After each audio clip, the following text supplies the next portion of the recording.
Hanging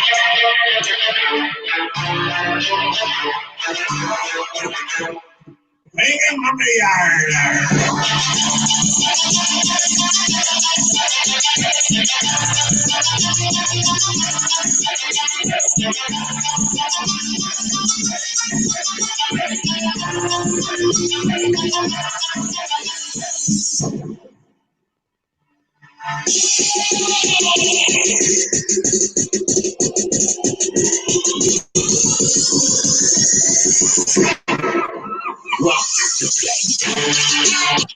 What is good, ladies and gentlemen? Welcome to the one, the only Rum Fantasy Network. And it feels so good to be back. I'm here chilling with my co-host, Nick Howard, ladies and gentlemen. What is going on, Nick? What's good, homie? How you in the Rum fan? Oh, you're muted. Hold up, you're muted. I can't hear you. I'm muted? Can't hear you. I don't think I'm muted. It's your boy, Robbie J, here on the Rum Fantasy Network. Nick Howard having a little bit of technical difficulties. Oh, shit, it's me. Am I good? Yes, you're good. Now I got to fix my side. Oh, shit. Damn, right. That sounds fucked. We should. All right, we're good? We're good? I hope so. Let me just double check something now, because I may or may have not just cut off Sportscaster now. Oh, fuck. And that was so lit as I was entering, too. I was just like, yes, let's go. If it did cut it, it's a short little like hype stream to hype this one up. Exactly. It's like an intro. If anything, ladies and gentlemen, welcome to the one, the only Rum Fantasy Network. It is your host, your boy, Robbie J, and I am joined by my wonderful co-host, Nick Howard. What is good, brother? Yeah, like I said, man, what's good with you, man? What's good with the Rum fam? Hope everybody's doing well, man. Hell yeah, bro. Hell yeah. We've had a couple of days off after Super Bowl. Super Bowl was lit. Super Bowl was lit to say the least. Okay, so we're good on Sportscaster. But yeah, to say the least, the Super Bowl was lit. What did you think of the kickoff party, bro? I don't know. You talking about halftime? Or you talking about like before the game, like the kickoff party? Our kickoff party, the Rum Fantasy Network. Oh, dude, that shit was slick, dude. I was back and forth. I popped in, popped out because I was at a Super Bowl party. Hopped in with you for a little bit. Then ended up going out for a little while. But yeah, man, it was lit. I like that shit. Oh yeah, it was a unique experience. I was so done and exhausted after hosting such a prestigious event in podcasting history that I had to take like a 3-day nap. Like I was like, bro, I can't believe I pulled that off. Yeah. That was lit. Like everyone was messaging me. They're like, yo, that was so awesome. It was so great. And I was just sitting back like, I appreciate it, but sleep. So I just want to first start off today's episode with thank you to all of our guests that came through for that special occasion. That shit was lit, to say the least. It does feel good to be back. It feels good to be back on the Rum Report here with you, brother. Hell yeah, man. We have a lot to talk about, right? We've got a whole hell of a lot. Wrapping up the NFL's 100th season, we got a couple of headlines to talk about in there. And NBA trade deadline just wrapped up. It is wrapping up, I should say. We got the XFL starting. I am freaking stoked about that, bro. Same. I know we'll dip into it, but real quick, did you pick a team yet for XFL? Oh yeah, Defenders. Oh no, you're not. I had to, bro, because look. Oh yeah, DC, yeah. Yeah. I mean, one, DC, it was either DC or the LA Wildcats. I like Cardell Jones, being our quarterback there. I mean, we're going to get into it and everything, but I mean, if Colorado had a team, being that I live here now and I do love where I live now, I love Colorado Springs. If we had a team, I would definitely be on that bandwagon because I live here now. I'd represent Colorado in some shape, form, or fashion, living here and loving it so much. But sorry, Colorado, I didn't live here before I started becoming a sports fan, so sucks for y'all. Let's go ahead and dive into it, though, bro. Hey, cheers to me. Cheers to you, all the Rum boys and girls. What it do? And here we go. Woo! Nick, we got some shit to talk, brother. Yeah, we do. We got some shit to talk. Let's first start off in the NFL. Being that that's where majority of our fan base really lies. So first starting off with the Chiefs Super Bowl parade. It took them a minute to kind of muster up, I guess, the ability to get the hell out there in the cold. Because at first it was a little bit dull. They didn't start off with someone trying to ram through some barriers on like a wild car chase. That was crazy. That was lit. There's some crazy fans out there. We saw a video of like a guy fall from a tree. I mean, but other than that, compared to the things that we've seen in previous years, I mean, like Eagles fans were eating shit. Patriots fans, they always get into a big brawl. No, I have a better Gronk jersey than you. Wow, Yeah. Like I just felt like they could have went a little bit harder. I saw Mahomes catch and chug a beer. Yeah, that was as hard as it went. Yeah, I mean, Kelsey was clearly lit. I'm mad at America for how America has treated Travis Kelsey. First off, come on, y'all couldn't tell that he was down with the chocolate. Travis Kelsey lost like hundreds of thousands of Instagram and Twitter followers because the pic came out of him and his girl, him sitting there leaned up against the Kansas City Chiefs sign, grabbing a little slice of some Buddha. Hey, he's doing his thing. He's man. he got the Burberry on. He's doing his thing. Yeah. Lost tons of followers. Like I didn't get any of a lot of the post Super Bowl headlines that happened. What do you think, dude? Dude, people are getting soft, man. Society as a whole is just getting soft, like shit like that. Like, dude, they just won a championship. Like, dude's hanging with his lady. Like, leave it be. He was feeling himself. He was drinking. Like how we say it. Like when men be smelling themselves, man. Like, shit was just going on. Hey, I ain't gonna front. In the words of one rapper by the name of Soulja Boy, she got a donk. She got a donk. She got a donk. That was, as you said with the Miss Buttersworth, I think last episode or the one before, that's a whole lot of ass. It's a whole lot of bro, I can't believe that you remembered that line. I completely forgot that from that last episode. Yeah, I did go there. Things do get pretty lit on the Rum Report. Yeah, when I keep receipts, dog, I always remember shit. Keep receipts, fellas. Protect your chicken. Keep receipts. Yeah, but on YouTube. As far as though like that parade, being a Raiders fan and like not liking the Chiefs and knowing how Arrowhead, it always gets hype, man. Then people come out. I was kind of a little disappointed. Like you only had, I think like 700K show up. Like the Cavs won the title and it's not even a basketball town. It's a football town. Like this city would be flipped on its fucking lid if the Browns won a NFL Super Bowl. But I think there was like 1.4 million at the Cavs parade. I was down there. People were scaling buildings. I saw some guy fall through like the glass top of a bus stop. Like it was fucking crazy. It was like a all day long party down there. Bro, I'm saying like I didn't get enough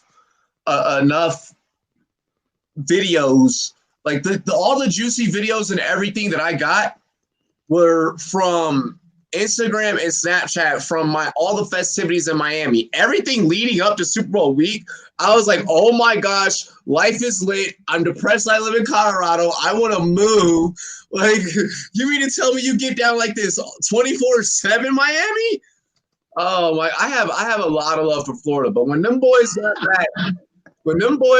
back to Kansas City, man, I was expecting like the barbecue to be rolled out. Like I was expecting like the bus that they were on to be pulling behind a whole smoker and everything. Like it was just it didn't represent what Kansas City was to me. Like I expected the Chiefs fans to come out in whole, and it took a minute.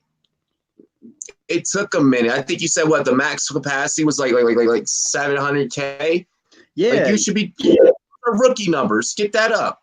Yeah, I don't know. Just it's disappointing. Like I know how Arrowhead's like. I know the vibe of Arrowhead, and as a result, like they always come to play. Like they always come in a pack, dude. Like it gets rowdy. Even Chiefs fans travel well too. Like they're a rowdy fan base. Like it was kind of a letdown. Like there really wasn't all that many people there. Really quick question: did you hear about the Chiefs fan that during their quest to the playoffs, and even during the playoffs, that this poor kid, he's known to make sure that he does not set foot with inside. He was made sure that he did not set foot with inside Arrowhead in order for the Chiefs to win. The Chiefs were down in their first game against the Texans. This kid leaves. All of a sudden, the Chiefs come back. It's miraculous. Yada, yada, yada. Story goes on. With that being said, I wonder how that kid celebrated his Super Bowl Sunday. Like, I want to get that guy on the show. And look, man, they booed you out of the parking lot during tailgating on ESPN live. He felt like he was the bad luck fan, huh? Yeah, he was the bad luck fan. Actually, he was known as that. This kid has Instagram followers for being known for that. He is famous for just purely that. I want to know how he spent his Super Bowl Sunday. I want to hear from that guy. Yeah, dude. Going back to college, like me and my core group of friends, even some of my high school buddies, like when we go out and watch games now, watch Browns games, watch whoever, like when quite a few of us are like going for like one team or like even watching a Cavs game, and somebody shows up to the bar late. Oh shit, did I lose you? No, you're fine. Okay, you're just all right. But yeah, when we always deem somebody the bad luck fan. Like if they start saying like, I don't know, like shit's looking bad and fucking shit continues to get bad, we will literally be like, you're the bad luck fan, go to the other side of the bar. Like literally, like we'll exile that person. There's always a designated bad luck fan when you go watch sports in a group. Absolutely, absolutely. Speaking of bad luck and keeping it kind of, and keeping it on football, I'm gonna flip some topics around here.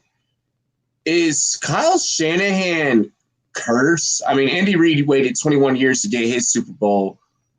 Is Kyle Shanahan kind of doomed to be on that same path, maybe?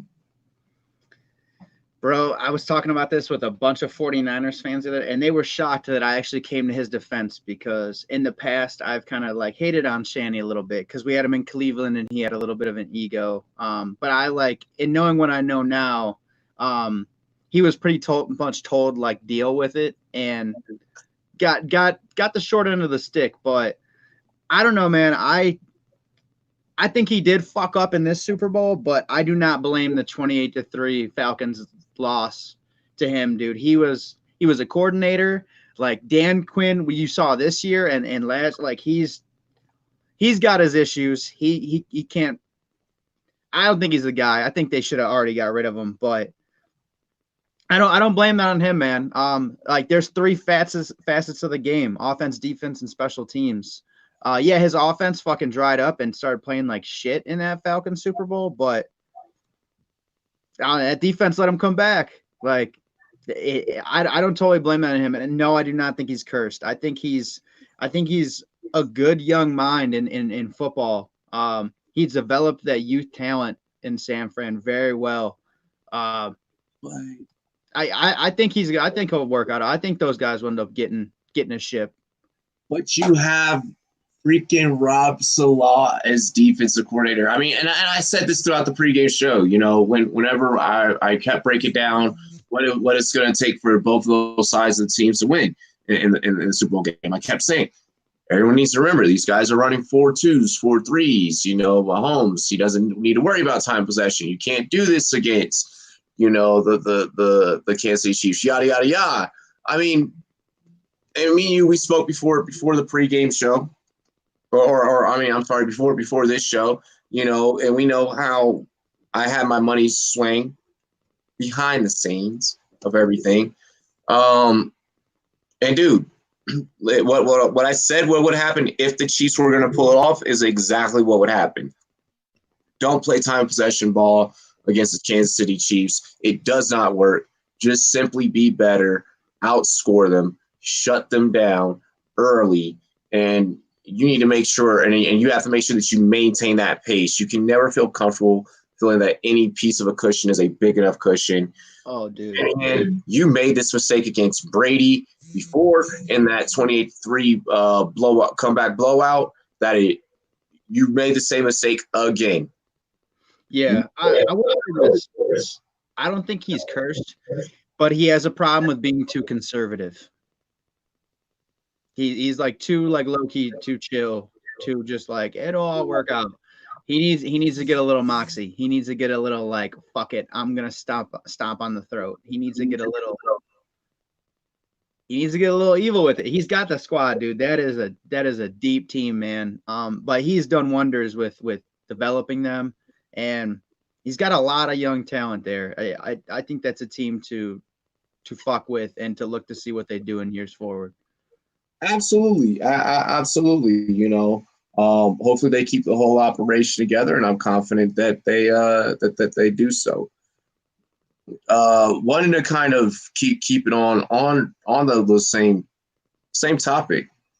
Should Mahomes maybe consider taking a little bit less, maybe pull a Brady to help keep the nucleus together, keep the team together? Yeah, but I'm one of them guys that like I think the athletes like I'm partially like I think we talked in the past about how I'm like partially with the owners. Like it's like the current situation with like Tristan Thompson. I don't mean to like start another subject, but he wants to be bought out. It's like, no, you signed that that big ridiculous contract that you know you don't deserve. You signed it, play it out. Like I'm somewhat with the owners, but I'm also like really lenient and with the players in that I feel like guys should get their money. Like we talked about.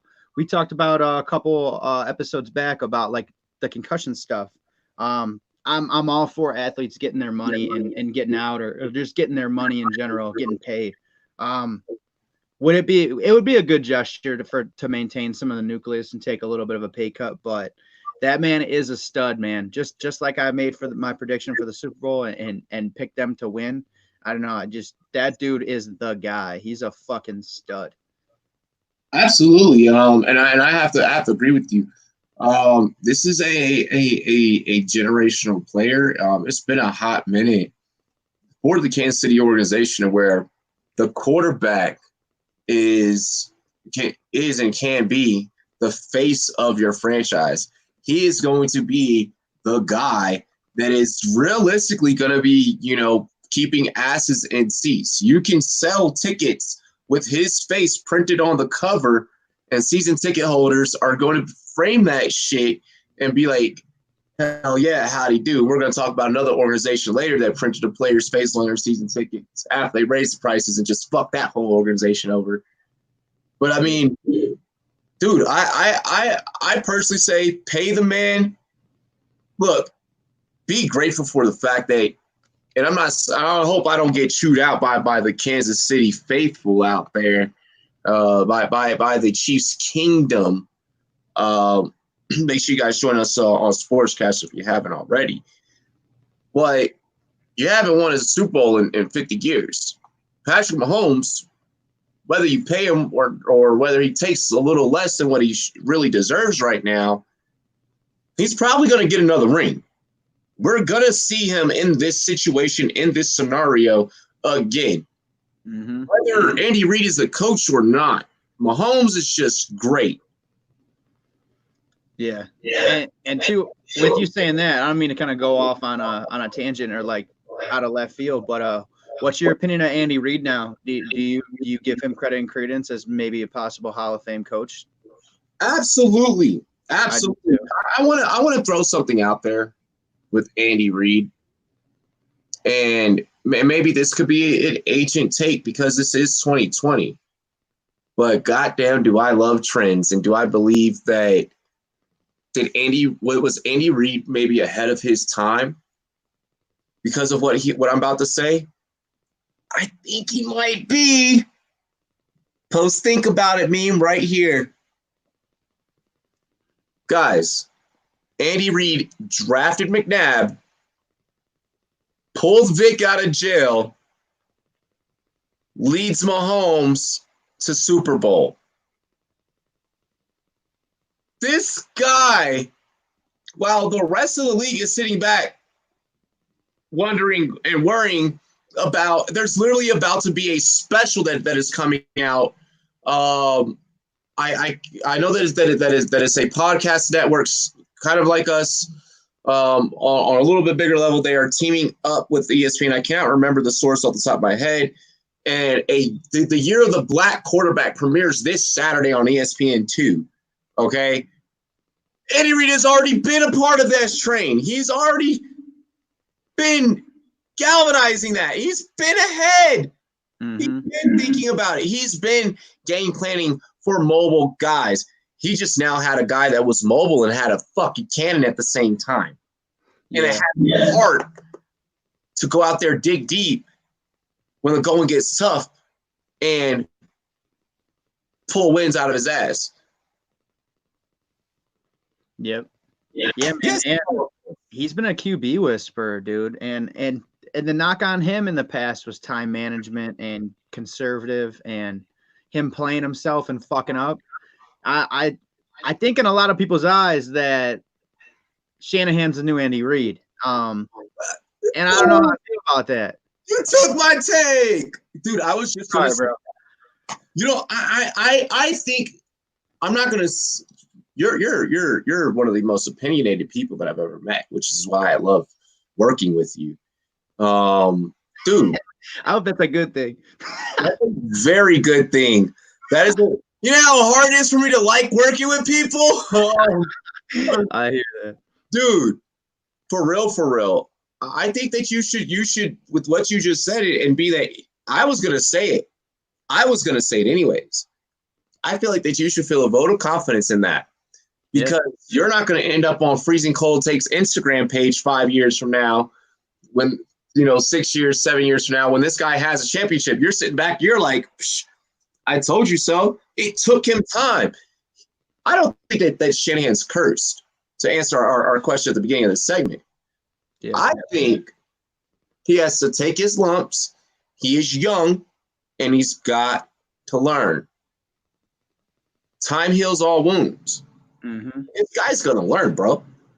And you don't learn from easy, man. You learn from fucking taking L's and staying in the game. Hell yes. Well, both of us. I mean, we can reference guys that we've drawn motivation and inspiration from. David Goggins, Gary Vee. Mm-hmm. Mamba mentality. Yep. You gotta learn. No one came out right away, especially as young as he is as a coach in the NFL, and was like, I got a championship. We look at McVay as the boy genius. Mm-hmm. We're not ragging on him right now, but we're quick to rag on Shanahan because he comes from great dad Mike. Let this kid live. He's going to get you guys to another Super Bowl 49ers. And I'm glad that you mentioned McVay because, like, looking at the two of those guys, McVay came in and came hot. Like, when nobody knew what he was doing. Shanahan got into the job, started slow, did the same things he's doing now, and now he's having success with it. Now he's implemented his system. And McVay has started to like tail off and been figured out a little bit. So like, I'm glad that you mentioned that man. Absolutely, dude. Hey, this is what we're here for. Voice our opinions. Voice of the people. I like that, Nick. Hashtag people's champs. Hell yeah. Hashtag Fanalist and the Admiral. Yes, sir. Yes, sir. I see one of the brochachos is in the chat. We got a lurker. It's the QC, ladies and gentlemen. Bro, like the QC has set Super Bowl kickoff like show with Magic already. I mean, one of many of the awesome performers that day. God damn. That's my man. We got to keep it. We got to keep that group going, man. And all the guys were showing love to each other for good old hip hop. It was lit. It was lit. So let's roll into the final thing that we're going to discuss about, recapping this Super Bowl. And that's, of course, the Super Bowl halftime show, bro. Yeah. Oh man. All I gotta say is I hope Shane mad at me for saying this, but Shakira could still get it whenever. Bro. Who was that? Shakira. Shakira, like, who's not mad at you? I hope she ain't mad at me for saying it, but she could get it whenever. Oh, bro. Dude, so when I was designing the thumbnail for today's episode, Sportscaster, YouTube, you guys are able to see the thumbnail. Those that are listening to us, I think Twitter, you guys are able to see it as well. We're live on Twitter. Everyone else on Spotify, Apple Podcasts, Google, shout out to you guys that give us listens there, Anchor. You guys got to see this thumbnail. Subscribe to us and get the video version of the Rumble if you haven't already. I was originally looking for Shakira with like the hands bondoed up above her head when she was doing the whole little. I was like, bruh, I was so down with it, and then I couldn't find that pic, and I didn't have enough time to edit it to remove the background from it. That's how we ended up with the good old J-Lo here. She getting it on the pole. Getting it. No, dude. So I just wanna, we gotta pull an old Pat right here. The old Watts. We're so ticked off at this performance. Listen, let me just educate everyone right now, and especially if you're new and you're really not probably aligned with the Rum Boys like demographic, like you're not like, I don't know, maybe a degenerate like the rest of us, just slightly, then you would know Miami, Latino culture, beaches. What did you expect the halftime show was gonna be? Yeah. And I don't know if you were planning on making a talking point, but like earlier, like we were talking about like society, like getting soft and like goofy with certain things, political correctness being a fucking problem. I'm politically incorrect. I don't care. I say what I want to say, but it's brutal truth. It's all truth. Sorry, it hurts sometimes, but did you hear about the guy that's trying to sue the NFL because his 12-year-old kid saw that shit? Dude, yes. Yeah. Yes. Yes, like he's probably gonna have urges, and I'm gonna have to explain him things now. Like this kid's 12. Like it's fucking about to happen anyway. At 12 years old? What's that? Like if your kid ain't already having urges at 12 years old, like if he's not coming out the bathroom like, Daddy, look, Space Ghost. They're like, come on, you might need to worry. Like right, like if he ain't come to you like, what, like, why am I pitching tents every morning? Like, what the fuck? Exactly. Bro, I'm saying, like, yo, you how are you going to sue? And then here's what's so messed up is that everything that they did, even down to the pole that J-Lo was dancing on, it all had symbolic meaning. And I'm not talking to you, Illuminati conspiracy theorists. Okay, I've seen the people that were like, J-Lo stood in the middle of the stage with her hands out like this, and with the way that her dress in diamonds is Behemoth, the demon. Stop it. I'm not talking to you guys, all right? Now, the people that I am talking to, though, all right, are the people that can actually watch the performance and tell. even down to J-Lo's daughter coming out and singing, you know, what was it? We Are the World, or We Are the Children, or whatever. Yeah. Like, dude, there was meaning behind everything. And they were like, oh my gosh, how strong is this mother dancing in front of her daughter like that? What do you mean?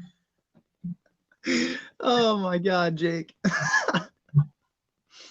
What? You said, what about that Madonna halftime show 9 years ago that turns 12-year-olds asexual? Oh my God damn. Dude, like, and they'll say, look, here's what really blew my mind. The same demographic that we are talking about. By the way, I love Leafs defense's picture. I love that avatar. That is Shot Milanakis of the TBL of the Albany Patroons. The homie was so hilarious. Like every time he got a foul, he'd lay out. Yo, it was great. It was great. But no, dude, straight up, like the same people that we all lived through Janet's breasts. Yeah, dude. Like I think I was in my teens or somewhere around there, and my parents just didn't even explain it. Like my dad just turned to me like, well, that was a titty. Like just straight face. Like I don't even think he was boozing. He just turned like, that was the titty there. Just came out. DVR had just came out, okay? And my dad legitimately said, holy shit, hold on. He's like, yep, that's the titty, son. That's it. Listen, we have to stop like catering and coddling, not catering, but more so coddling the way that we do as a society. Mm-hmm. Like, listen, the same people that are like, my daughter had to see that. Have you seen what your daughter wears to dance recital? Right. You see what you let her fucking wear? Like you're buying her some fucking yoga pants. Like we can see flaps. Like the fuck out of here. Yo, this man QC said Halle Berry, Halle Berry. Bro, dude, that shit. Look, man, all I'm saying is let people live. Like there was still, just because little Timmy was sitting there in front of the TV and he decided that from now on that you need to now buy adobo in your house to season your chicken doesn't mean anything.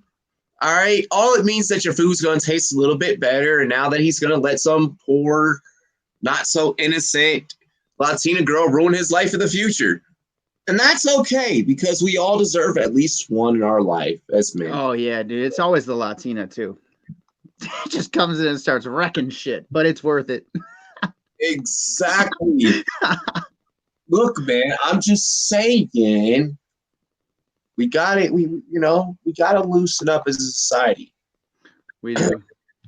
It's ridiculous, man. Like that. Too, another thing that I found hilarious that I just like, it's meme worthy in my opinion was Shakira's like tongue gesture. That shit cracked me up. Like, oh. Like I saw that and like I'm thinking like before that I'm just thinking like, oh my gosh, she could still get it. Like I had a crush on her growing up. Like, dude, she was so fun. That camera, she said, yeah, I was like, you could get it, and I could tongue lash you too, I guess, if that's what you're telling me. Like, bro, like I mean, like, and all she was doing was yodeling. Like, so yodeling, just so everyone knows what that actually was. Everyone was like, she's making sexual gestures in the camera. Actually, no, she's from Spain. Once again, it's a cultural thing. It's part of their singing. It's like kind of, it's not called yodeling, but it pretty much fucking is yodeling. Like we've all seen Vitus where he's like, like, you know, we've seen that video of that dude like doing the weird noises. It's just a cultural thing. Y'all didn't get on him about it. Yep. Dude, I saw a funny one. Like somebody combined like a meme of her doing the tongue thing, and then it had Kirk Cousins. You like that? I was dying. They had them clips like right after each other. I was dying. Oh my God. Very sexual. Nick O'Brien in the chat. Oh man. Look, it is what it is. America. Look, if you got an extra button at the top that says button too tight, loosen it up, let it free. Yeah, man. Go get a late night, tattoo after a boozy night. Go mess with random like strange women. Go loosen up, America. Just stop. Find a Latina. There you go. That's your best bet. Yo, those people that were upset are the people that haven't had their lives wrecked by someone else yet. She's Colombian. Yes, she's Colombian. She's Colombian. You're correct, Jimmo, the icon. He's like, she's Colombian. I know. Listen. He's just an icon living. Cannot wait for his podcast to come out. That shit's gonna be lit. Let's get into the next topic. I think we went too in depth into that one. Yeah, my bad. There was a lot there though. There was a lot to break down there. There was a lot that I wanted to let out into J-Lo. Vic Beasley released by the Atlanta Falcons. Smooth transition there. Right. Vic Beasley has been released by the Atlanta Falcons via the Atlanta Falcons Twitter, and a fan had the audacity on Twitter where the Atlanta Falcons posted it and said, source, ? The Atlanta Falcons then responded, us, literally the Falcons. Dude. Is this a nice way to break up with the player that has given so much for your organization? I mean, he did help get them to the Super Bowl when they blew that lead underneath Kyle Shanahan, who we talked about earlier. Yeah, but he has been kind of been a letdown player a little bit. Yeah. Where he was drafted, like I wouldn't say bust, but he's been a little disappointment. He's been a little overrated for where he went, but yeah, he had a good year. Like he got them there. He was a solid player for him, but I like in all this, like I think it is kind of fucked up that they're just no, we're not giving you anything. But what I take out of this story is that fan, like, I don't know, like how you asked about Shanahan a couple weeks back, like was it a savage move or was it like goofy for him to like call the penalty before the penalty? Was this dude like a total like a troll, or like was this like fucking next level, like just funny motherfucker here, like with the source, like to those motherfuckers themselves? Yo, like the thing is like the fan was actually pissed off later on that they responded like that. But it's like, the fuck were they supposed to say? I don't know. Personally, I love when organizations, businesses, even when restaurants do this. Like the Wendy's Twitter is the most savage Twitter that you could ever follow. Like I love when businesses get a little out of their skin. They, like I said before, they loosen up, they undo that tie. For those who don't know how to tie one, I know a lot of you clip-on fucks probably listen to this show. Learn how to tie one, okay? They may unclip it, and they're ready to go to war. I enjoy that. I like it. Personally, Falcons, instead of focusing on how good your social media PR department could be, how about focus on making some coaching changes? Oh, right. I said a savage comment earlier talking to an Atlanta sports fan, and I said, I'm like, the Atlanta sports fan, like I think Atlanta sports are cursed. Like if we're talking about curses and shit in this episode, but I said we should just relegate all Atlanta sports to like Europe. Maybe they have a chance to win some shit over there. Yo, speaking. All right, now that you just brought up the whole Europe thing, we're gonna go off script. Fuck. Not written into the fucking show. one, I do believe that Atlanta is playing in a London game. Okay, that is step one. Step two, the Jaguars, 2 games in London this year. Yep. If you are a Jaguar fan, if you are a season fucking ticket holder of the Jaguars, I think that this whole episode might start turning into fans getting hosed by ownership rants. I feel like this is like now the second one that I'm now getting into, and I still have a third one for a completely fucking different sport.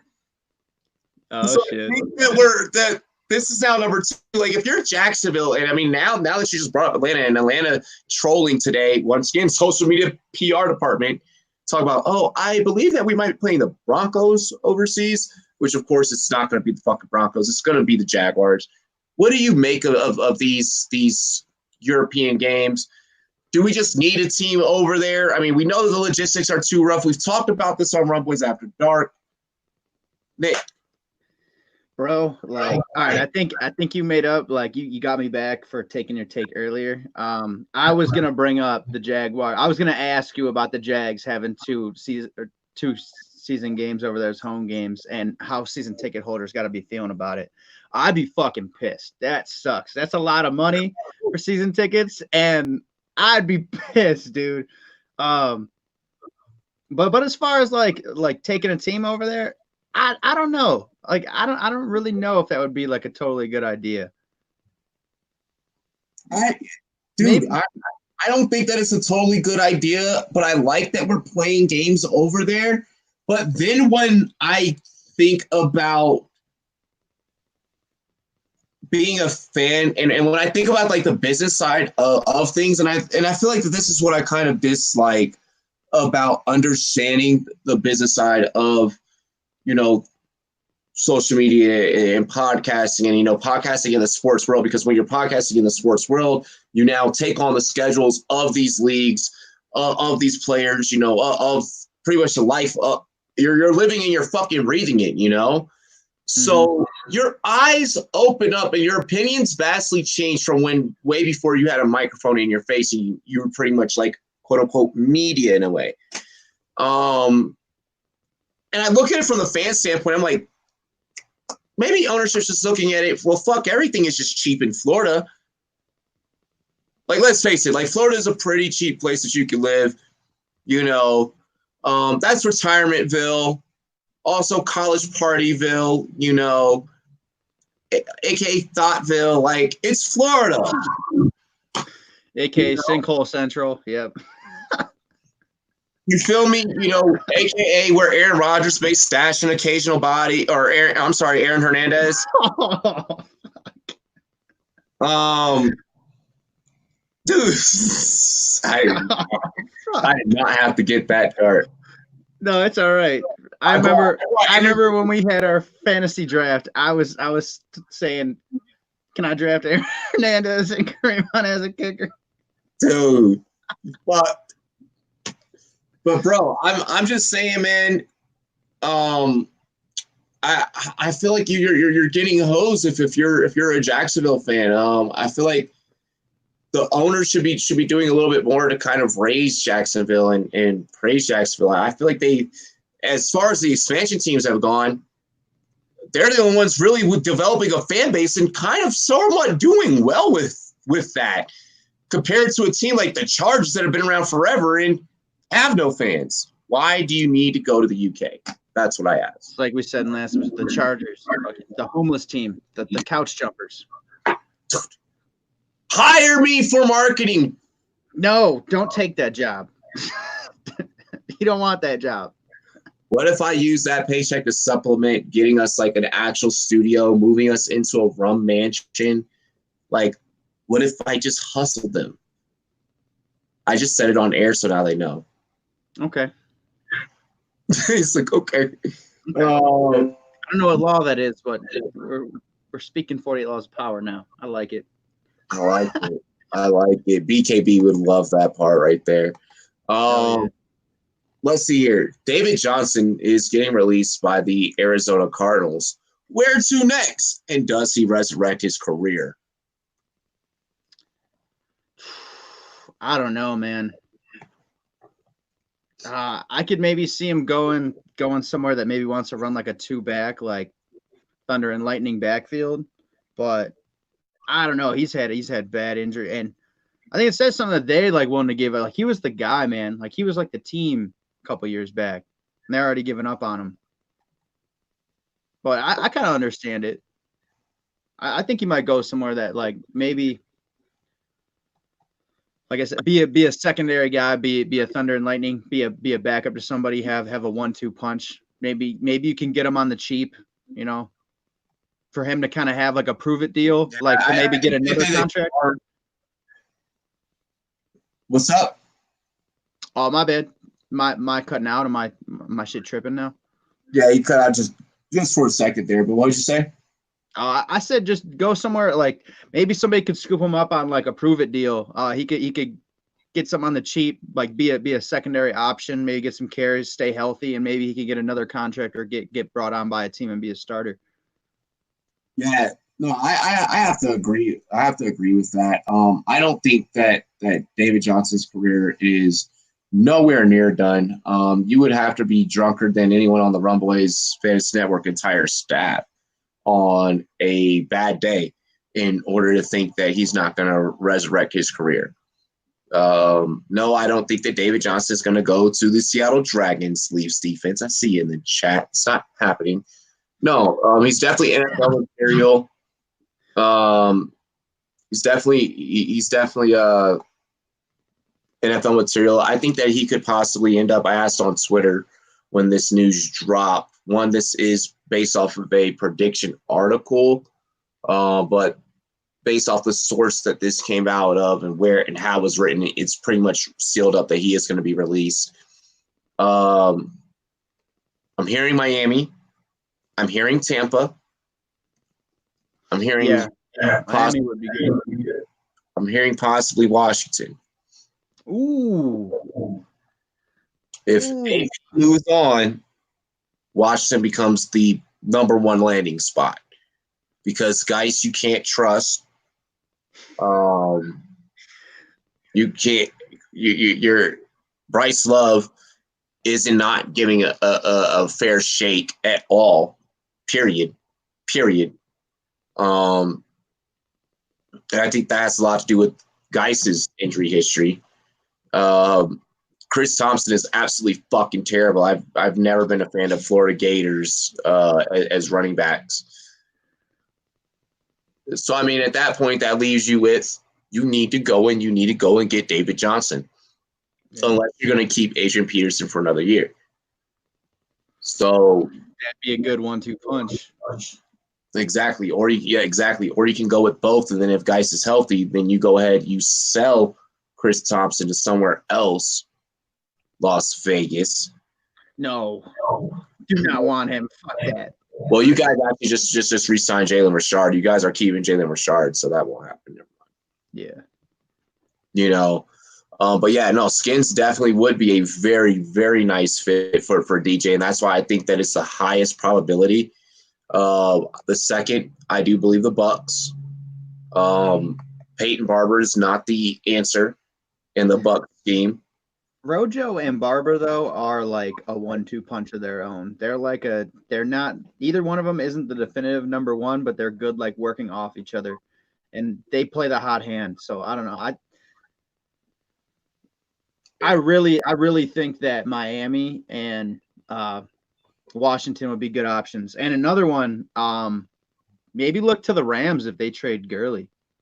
I've been hearing that option here within the last, I want to say, 6 hours. That one has been coming up since you and I have been working on today's show.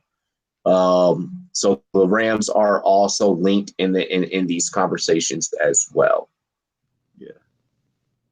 So with the Bucks, I think that he could come in. He could replace Rojo. He could replace either one or Barber.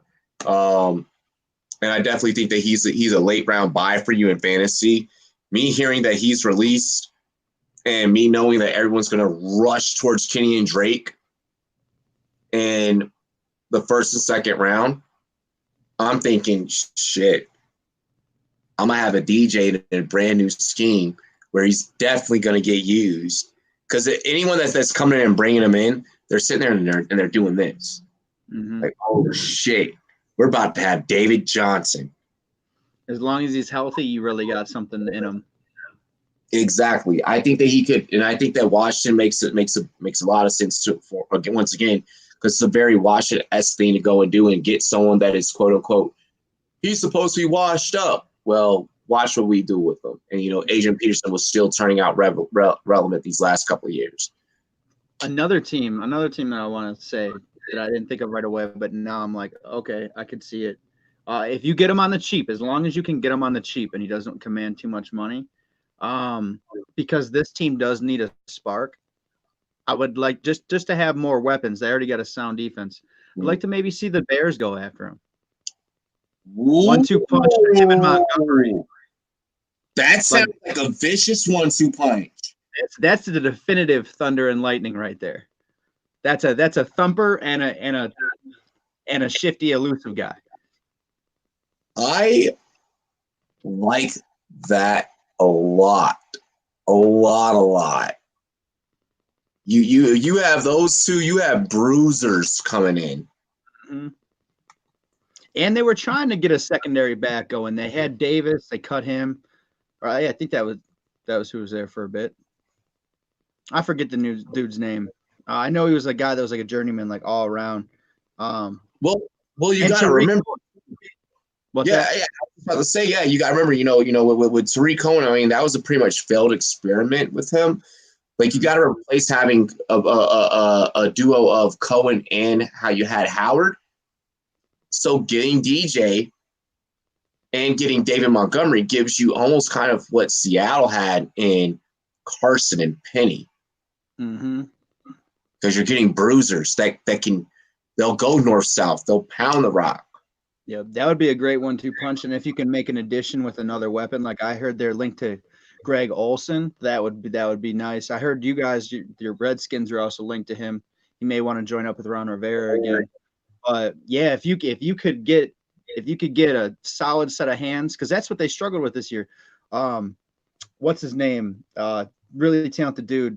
Couldn't stay healthy. I forget the dude's name. I always forget the dude's name just because I haven't seen him in a long time.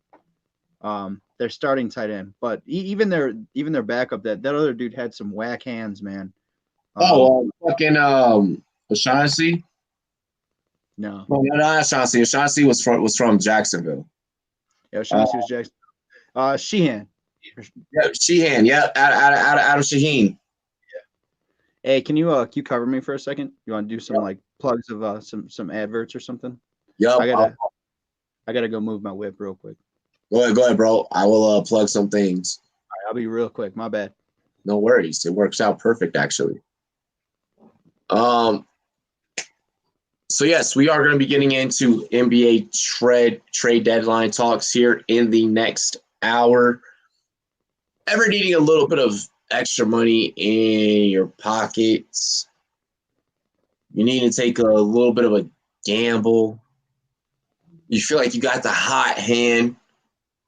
Make sure you check out Thrive Fantasy app. Download Thrive Fantasy app on both Android and iOS if you have not already. Use promo code RUMBOYS. We will match your deposit of $10 to $20, your first deposit. So that means when you deposit 10 or 20, we will match you with 10 or 20 as well. Also, join the Pirate Gang exclusively on Discord. Click the link there in the chat on YouTube and Twitter. I believe that you guys are going to be able to see it. Check us out on Discord after hours. Whenever we are not calling play-by-play, filming the Rum Report, or filming Rum Boys After Dark, make sure that you guys do check us out as well in Discord. Chat it up with the Rum Boys Fantasy Network. Get the latest heads up and tips from the staff as well.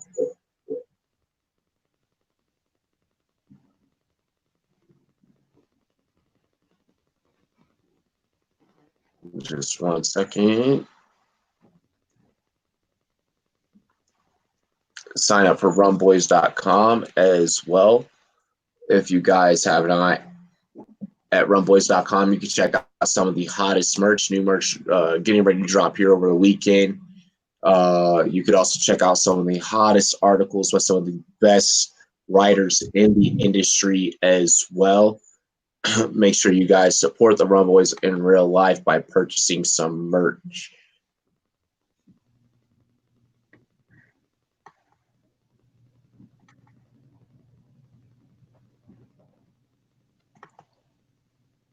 The QC, he's like, sign up for the double shots. Yes, guys, definitely sign up for the Patreon. I'm gonna work on getting the Patreon moving a lot more heavily with the off season approaching fantasy football season. We're gonna have a lot of work happening on the Patreon as well. Alrighty, so we are getting back into the second half of the show. Do you got anything that you wanna talk about really quick on your channel before we get into the next topic? I'm gonna run downstairs and grab a beer really quick. All right, for sure. Yeah, I need to. Nope, I was gonna ask you to do the same thing. So now that you just asked me to do that, I'm gonna ask you to hold it down for me. All right, I got you. I'll plug some shit. Go ahead. Oh yeah. What's good, everybody? I hope everybody's having a good day. Rum fam. Cheers to me. Cheers to you. I love y'all. But as far as on mine, I just put out a video today, because it is the time, man, where people are dealing with like seasonal depression and shit. And a part of my channel that's like big, and like I like to help people. I like to give back. I like to put out like motivational type stuff, like mentality type stuff. Rest in peace, Mamba. Taught me hard. You taught me the right way of having the right headspace to be able to attack anything, and also my humble beginnings and shit like that. But yeah, I put out a video about, you know, kind of everybody kind of being in winter blues right now, kind of like seasonal depression, being down. Put out some word of wisdom for a broad spectrum, a little bit of everybody, but also a couple individuals in particular that I know are kind of like feeling like they're alone right now, but they're not alone. This weekend I'm gonna have my man cave reveal. I was gonna edit my shit and kind of like really like make it nice and whatever, but I'm kind of like a raw and uncut type person, so it's just coming out. Just the whole man. I'm just gonna drop the video, throw it out there just to show you guys all my shit that I have too much of. I'm gonna work on and do a channel update video where I'm talking about all the things I'm going to do with my channel in the future, like all the little wrinkles of my game, because I feel like I am a unique individual. I'm not just like one thing. Kind of into a lot of things, so I'm going to explain like all the different premises and different vibes of my channel going forward. That's about it with the channel. It's time for the second hour. It's the final countdown. All right, welcome back to the Rum Report. That was halftime. Yo, I cannot wait till the Rum Boys Roman plug comes through. After a long night of drinking rum, and you're ready to go and get it in, just use Roman wipes. Gets you hard all night. Dude, I cannot wait. I have so much shit already written up. Fucking, you just plugged Roman wipes. Hey, it's cool. Hey. Yep. Are you dealing with balding? Dealing with balding? Roman wipes. Rum Boys, yeah. Roman wipes. Dude, I didn't know you were fucking with them. Bro, the email, Roman, answer my email. You guys told me to email you. I emailed you my pitch. Now you just gotta reply. Awesome, man. And that shit does happen nowadays. Like knock on wood, luckily I have no problems with that. I probably will in the future, and I'll be turning to something like that. But yeah, you guys know I'm gonna cover like nutrition. I'm a nutritionist like on my channel and stuff going forward. You know that, Robbie. But yeah, with like food and like stuff going on, like hormones and all these like preservatives and like shit like laden in foods.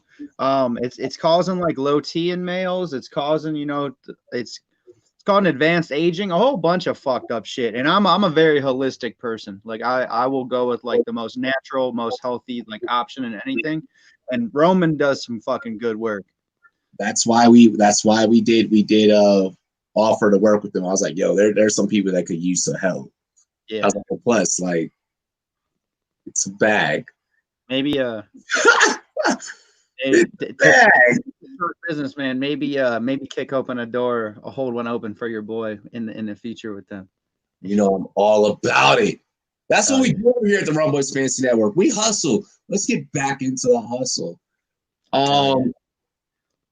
Getting into a little bit of fantasy football.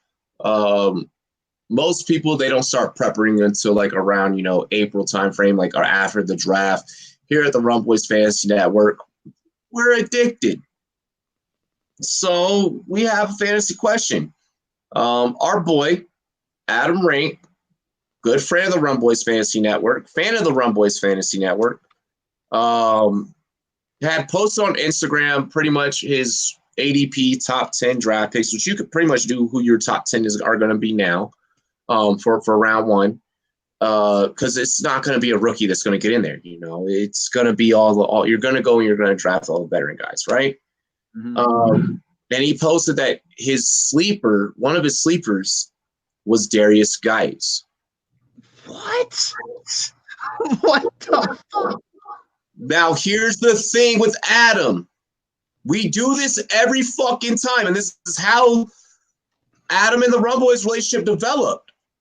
What? Where he had said some shit that had both me and Ty back in the day, like, what? I got at him on Twitter. What?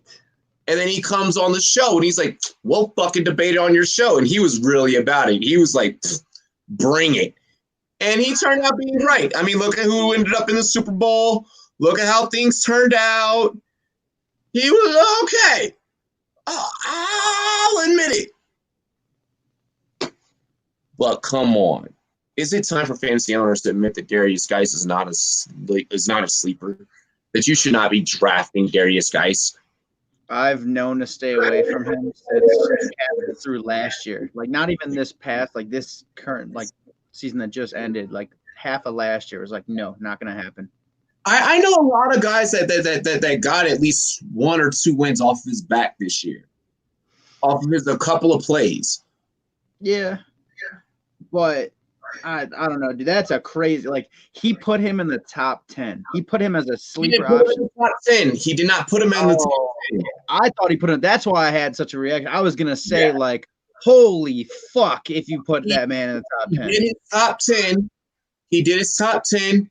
And then there was a separate category, and then there was a category for his one sleeper, and his one sleeper on Instagram was Geis.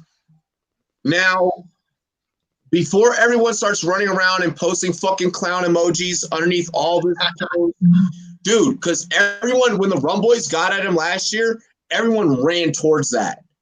Mm-hmm. I don't want that to happen this time because he was right. He did come correct with some things. But I don't know. There's a lot of other guys out there that you could put a sleeper title on. Or like I am calling him out again, and we know how this works out between the two of us. Like, this is what started the whole Rum Boys NFL Network kind of quote unquote like beef, if you will. I mean, then after the beef, we all became friends. I even got told to no longer call it a fucking beef. So I don't feel that necessarily it's a beef, but what I do feel is you can't label this man as a sleeper. Like you're not going to put him and Devin Singletary in the category of sleeper together. So I just pulled up his post, Adam Rank NFL. That is where you can find him on Instagram. You can find me on Instagram at Rumboys, spelled as ZNET. Homie ranked Devin Singletary and Darius guys as sleepers. He put RB10 as Miles Sanders. I don't know about that. I'm not digging this. So let me read. I'm not either. Saquon Barkley 101. I'm automatically like, fuck no, Christian McCaffrey. I'm not even with McCaffrey. CMC is 10 or is 102. It goes Zeke, Kamara, Josh Jacobs, Fournette, Cook, Drake at 8. Nick Chubb, Miles Sanders, Chris Carson, Derrick Henry. And as sleepers, he has Devin Singletary and Darius Geis. I'm all out on Geis being a sleeper. Singletary should probably maybe edge up and maybe take Miles Sanders' spot because Buffalo runs the fuck out the ball. Yeah, dude. I don't know. Adam did say the 49ers were going to go 3-13 though. But dude, repeat that top 10 to me again. Like that shit. Saquads, CMC, Zeke, Kamara, Josh Jacobs, I bought my dad a house Jacobs, Leonard Fournette, Dalvin Cook, Kenyon Drake at 8, Nick Chubb at 9, Miles Sanders, Chris Carson, Derrick Henry. Where is the love for Aaron Jones? Like, I don't think that's what I'm saying. I don't think that Miles Sanders needs to get in that early. I think that Josh Jacobs could be he is worthy of top 5. But like, I mean, we're gonna have the fantasy football summits. And we'll probably do some way too early specials because it sounds like that you're super intrigued. Like now you're like, and I've never seen like the only time that I see you like this is when we do this shit. Dude, you know I'm into fantasy. You know I love fantasy. I know you're me and you. We are fantasy junkies. Yeah, when we're winning. One of the two of us is winning that freaking big league with the fantasy footballers. Like the fantasy we're winning. Yep. We're winning that shit. Like it's coming home. The trophy is coming home to the Rum fam. Like it is coming home. But I'm hungry for that. But yeah, dude, I'm intrigued. Like I'm listening because he did name like we talked fantasy last time. I made some hot takes. Like you remember. I threw in Henry, Aaron Jones, Jacobs, Chubb into that, or Delvin Cook into that like next tier. Like they were in my top 10 with some of those other guys, but some of those like Drake, like really like Miles Sanders, like I'm kind of just like, wow, dude. Like, I mean, he did have NFL Network design the graphic as way Adam ranks way too early. He made sure that it says way too early.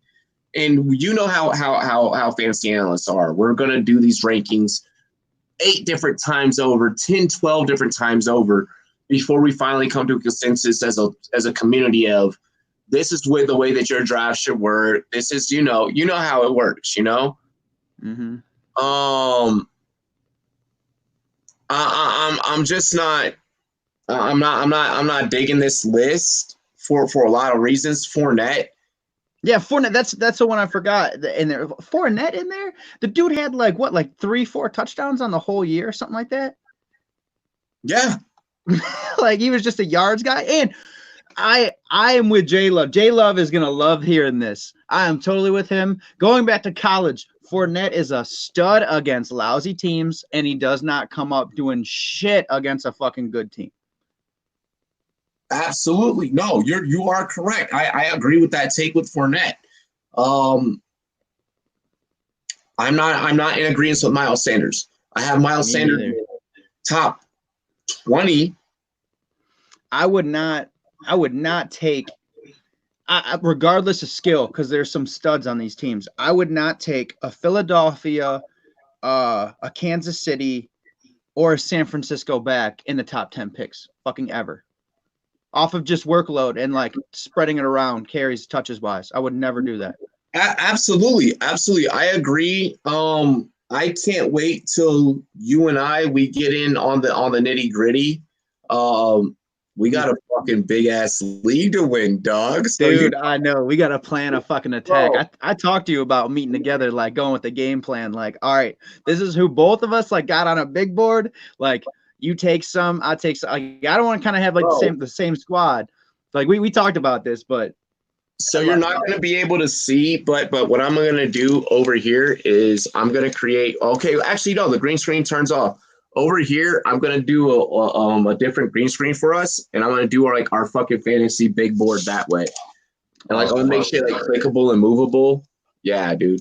Fuck yeah, let's do this shit legit. But yeah, I get into fantasy, man. Like, I have a lot of people ask me for like fantasy advice, and you had me on a couple of times to do like the fantasy like waiver wire stuff. I always sleuth people out on waivers and find those like good pickups that change your season. I'm interested in this stuff, and a lot of people come to me for like advice on fantasy. Like I help some people win their leagues, and I don't even really do it like as an analyst. I'd like to get into it and do it as an analyst because I feel like I come with a fresh perspective and think a little bit outside the box, but also like really do my homework. And I look, I look for consistency like you. Like a lot of the same guys that like you look for, I look for like have in the back of my mind. Like can't tell me how many times this past year, like you wanted a guy off me and I was, like, no, not gonna happen, dude. And I had a high price for somebody and you the same way. And times that like I took a guy that you had your eye on and you took a guy that I had my eye on. Bro, and we were, me and you, we were back and forth battling a lot in fantasy. It was a matter of whoever thought quicker, whoever thought faster, This is definitely the channel that you guys want to be following when it comes to your fantasy perspectives. Because we're gonna get you the fuck taken care of. We had to bring that one up, dude. I know that we spent like 12 minutes on that one topic. Yeah, you probably should move. But no, dude, Adam Rank always starts shit on this channel, man. Dude, yeah, that's just a little too crazy for me. Those three, Fournette, Drake, and Sanders in the top 10. That is insanity, dog. I think it's because he's a friend of the network that when he says shit, it catches our attention a little bit more than like Raj isn't going on his Instagram and saying that. Yeah, but in a way, I'm not bad because like, dude, by all means, if that's what he believes, if that's what he wants to do, dude, I give people like real objective, like what I think, like what could really help them, and like I have reason. Like I don't. You will never hear me make a fantasy take to fucking get clicks or fucking get like people be like, what did he say? Never. He knows that I'm gonna debate him about it later, and I know that he's gonna come with his shit to defend it. So I just gotta be prepared for war. Like I just gotta be more prepared. And like I said, I mean, he got a lot of things wrong last season. He got a lot of things right. Yep. A lot of things right that people are not giving him credit for. Yep. Yo, but with that fantasy footballers league, is there like anything on the line? Like, is there like a trophy or is there like a belt or anything? There is a trophy. There is an Amazon Fire 7. It's actually ran by the Fantasy Football Show. But yeah, we're gonna kick ass. We gotta win, dude. We gotta win, dude. What are you talking about? We gotta. We're gonna, man. I'm hungry, dog. Like I like I said to that man. I said, man, who's packing me a lunch? Like, I know I'm a cocky fucker. Some people don't fuck with me. Some people don't like me, but a lot of motherfuckers love my ass. Who's bringing me lunch? Let's go. Let's go. Getting into another league, and I actually have a fantasy draft for this league coming up. Thank you to Clock Management Fantasy Football. We definitely got to plug the homie Justin. He out here helping keep the lights on for Rum Boys Fans Network. He doing his fucking thing. You feel me, Nick?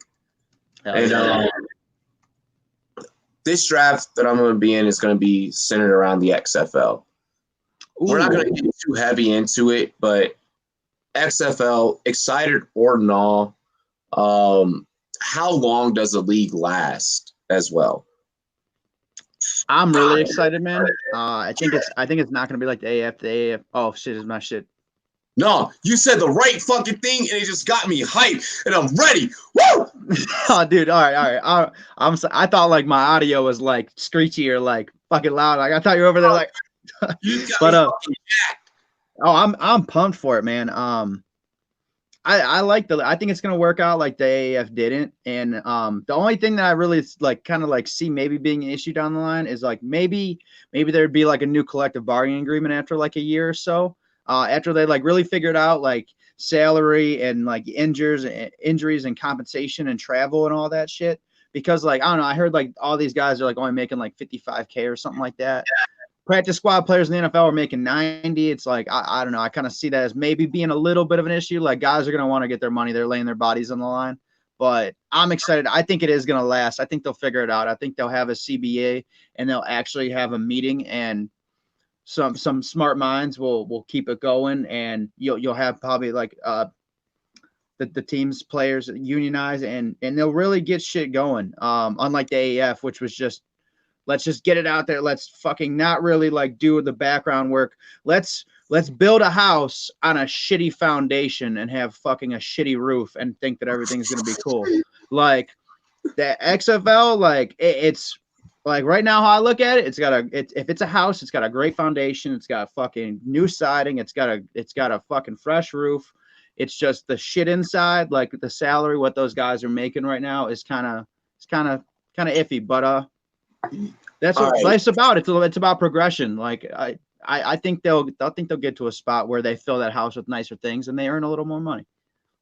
I like it. I like it. I love the analogies. Y'all ready to see me piss off a nutritionist Ah, fuck. slash motivational gym leader, pushes you to work better, and so on and so forth? Fuck that. If I get to go and hit someone and still get paid, I don't care what the dollar amount is. I am one of those players. Let me put a shoulder through a motherfucker's face.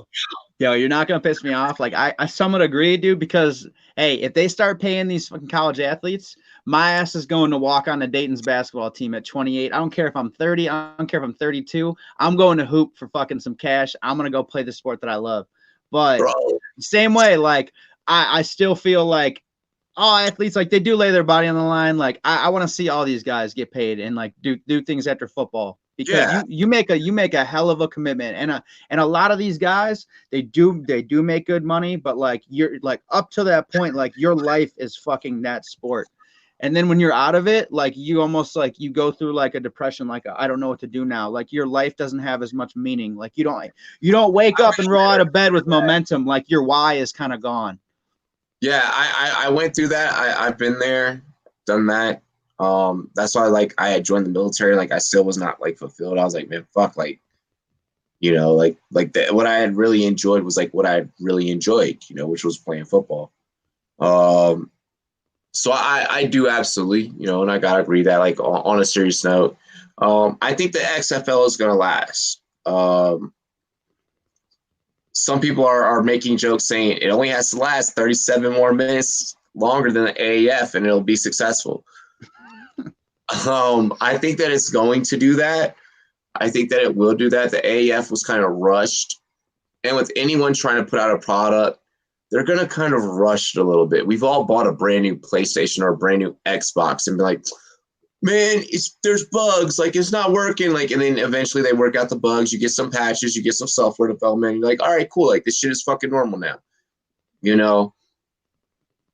I think that's what the XFL is going to go through at first, but guys, please give it a chance, like absolutely support it.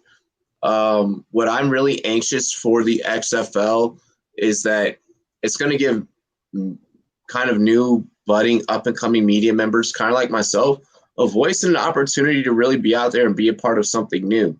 The TBL on Sportscaster gave me that ability to where I'm a part of something that's new, that's growing, and I'm seeing and I'm reaping the benefits and the rewards of that.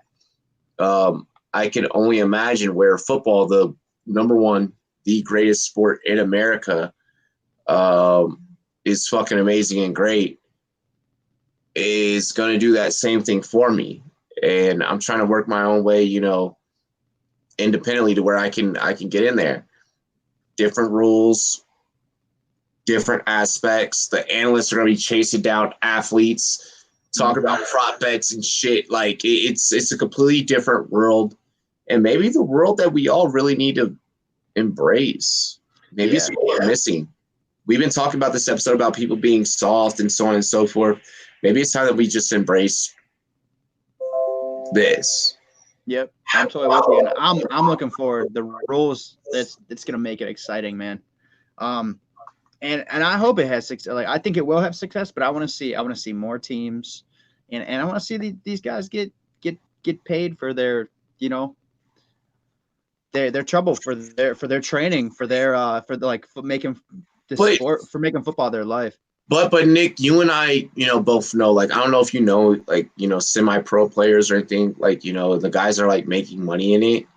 They're only getting money because they're bringing fans, they're bringing people, and us as fans, like, if we want that, then we need to be supportive, and we need to be. My bad, bro. No, yeah, I mean, no, I was just saying, like, we need to support it, and like, I'm probably going to be one of the few analysts, and maybe I might be leaking something on our channel that I shouldn't leak so that others don't catch a hold of it. I don't give a fuck because my marketing is better than yours. But I'm covering the XFL. I'm trying to be ahead of everybody else. Hop on it, support it. Like, it's going to take a community in order to get this to where we really want to be. So I encourage people to support it, bro. Hell yeah. I think it's going to grow. I think it's going to work out. I'd like to see more teams too. And yeah, it's on us as fans. It's on us for us to grow it. But I think they're going to have success. It's going to be a lot. The AAF was a little exciting. Like it was just different. Dude, it was a defensive league. Yeah. And I think this is going to I know it's gonna be like more extreme. Dude, Rum Boys Combat, he just said he has an article on the XFL, kind of background of each like head coach, GM. So I mean, you can learn a little bit about the XFL via rumboys.com. Never let anyone say that you can't learn nothing from the Rum Boys. Head to rumboys.com, check it out. Robbie, XFL pioneer. I'm trying to be. Landon, you don't gotta stream it. It's an opportunity. It's a new landmark. I'm trying to be a part of it. Go Defenders. You see, I put Cardale Jones on the cover. I saw that. That's my boy, man. That's why I was partly torn. I was talking with QC last night about it, like who I'm going with. I asked him who he's going with. He doesn't know exactly yet. But I was between DC because of Cardale, and the Renegades. But I'm like 90% with the Renegades. I don't know. I love Bob Stoops. He's a local guy. I'm even kind of like a closet Sooners fan a little bit. Like I've always liked the Sooners, but I just think they got a deep squad. And dude, I love the colors. I love the unis. I love the logo. I love the name, dude. Like everybody says like I go rogue all the time because I do. A Renegade's kind of like a rogue, man. I'm fucking with them. Dude, did you hear about the Roughnecks? Connor Cook is not going to be the starting quarterback. Yeah, I heard about that. It is going to be PJ Walker. Guys, look out for PJ Walker. I've seen this kid's film. The kid has spin on that ball. He's got spin. He will let it spin. I would love, in a perfect world, Renegades go out there and trade for Cardale Jones. Trust me. Yo, I'm sorry. We ain't going to Dallas, baby. He's in D.C. now. Let's keep it moving, though. Check out the XFL on the Rum Boys Fantasy Network on both YouTube and Sportscaster this weekend. It's gonna be lit. It's gonna be lit. I'm excited for that play-by-play, bro. I've been getting to know some of the rosters and looking at some of the film from these athletes in practice, and these guys can compete. NBA trade deadline, dude. NBA trade deadline. This is what everyone has been waiting for in the chat. I'm not even gonna ask like excited or not because we're clearly pumped up for this. First, let's start with Clint Capella. Clint Capella, he goes to Boston. So Capella to Boston. Wait, didn't he go to Atlanta? Or no, to Atlanta. I'm sorry. It's Atlanta. Yeah, he goes to Atlanta. It was Boston that was looking at him. Capella goes to Atlanta. And quite a vicious move, making Houston the smallest team in the NBA on the floor. What do you think about this move, bro? I think they're tripping. Houston is tripping. You're about to play PJ Tucker, 6'7", 6'8", like just a hair under PJ Tucker at the center, and you're gonna try to play like just small ball like 3 and then like half-ass D for most of the players, especially James Harden. He doesn't even play defense. He might as well just stand down court the whole time. I don't like it. I think they gave up a lot for what they gave back. I think Capella is actually like a solid contributing center when he's healthy, and I think the move really does help Atlanta. You're gonna have Collins with Capella with Trae Young. Like I like that. That's like a good mix of youth and just talent. I really like the move. What do you think about it, Robbie? I took a break at the same time, but I did hear you the whole time. Oh yeah, you're good. I know you were probably close by. Yep, you were like, that sounds like, what do you think about it, Robbie? I was like, I'm right here. No, what I think about it though, I don't like it for Houston. Houston's absolutely fucking stupid. Like absolutely dumb. You're trying to pull off what the Warriors pulled off with their very first championship run. Mm-hmm. I don't think it's gonna work. And you saw how they moved on from that. You're something that you're not. You're trying to replicate something that you're not. Stop posing, stop faking, stop fronting, stop flogging. That's not who you are, Houston. That is not your identity. That is not your legacy.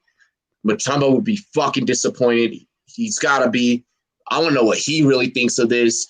This is a fucking travesty for Houston, and I don't like it. Houston, we have a problem here. Houston, you will be out by round 1. Yeah, they're definitely a one and done team, dude. There's no way you're not trying to really contend for a championship if you're going to head in with absolutely no size. Even during Golden State's first championship run, they had fucking Andrew Bogut of all people at the very least. Yeah. You know, the Cavs, Mozgov. Like, you know, come on. Like, you need someone big, and you have no one. Yeah. You're soft. You're weak. I don't like it. Yeah, same. You know, I don't know. They might be in trouble. They might have to like buy somebody. They might have to like look at like even if going small ball. Like, I don't like the move. I don't like the guy. I think he's fucking suited for the big 3. I think he's about done. But and also I haven't really kept up. I don't know if he's still even a free agent or if somebody picked him up and just buried him on their roster. But if you could use rebounding and you're gonna go with that small ball, go get Kenneth Faried. go do something. Bring him back. Yeah, go do something. Dude, Atlanta gets so much help. They just got so much help. And I was just about to make a joke about how the Hawks aren't even trying to win, yada, yada, yada. And they're going to get it. They got it. They got Capella now. It's fucking awesome. Look out. Yeah. Houston, I know, you're fucking dude. You're dumb. You're dumb, dude. Houston, you do have a major motherfucking problem. You do. But I know Sir said something in there about TT. You want to talk Cavs with me for a second? What do you think about the Drummond move? Yeah, bro. Shout out to Sir Cardinal up in the chat. Sir Cardinal TV over on YouTube. We are broadcasting out to Spotify, Google, and Apple Podcasts as well. Check us out at anchor.fm as well. Yeah, dude, I'm down to talk Cavs. Andre Drummond going to the Cavs. That was actually the next move that I was going to bring up. People aren't going to like my perspective on this. Ooh, here we go. Hot take coming. My perspective comes solely with the player. I have nothing else outside. I mean, cool. I'm happy for Cavs fans. You guys got Andre Drummond. Yay. Like, Detroit fans, you continue to fucking suck. Boo, you know? That's where it comes from the two teams on either side of this. I don't really give a fuck about the two teams. I feel bad for Andre Drummond. You're from Cleveland. Come on, man. You are a high caliber, high octane type of player, and this is where the fuck you get stuck. Yeah, like I don't know. You know, like I'm an unbiased, like rational fan. Cavs, we are like it's getting farther and farther away from 2016 from the LeBron years. I know where the current state of the franchise. I actually like where the current state of the franchise is. I like the idea of building organically.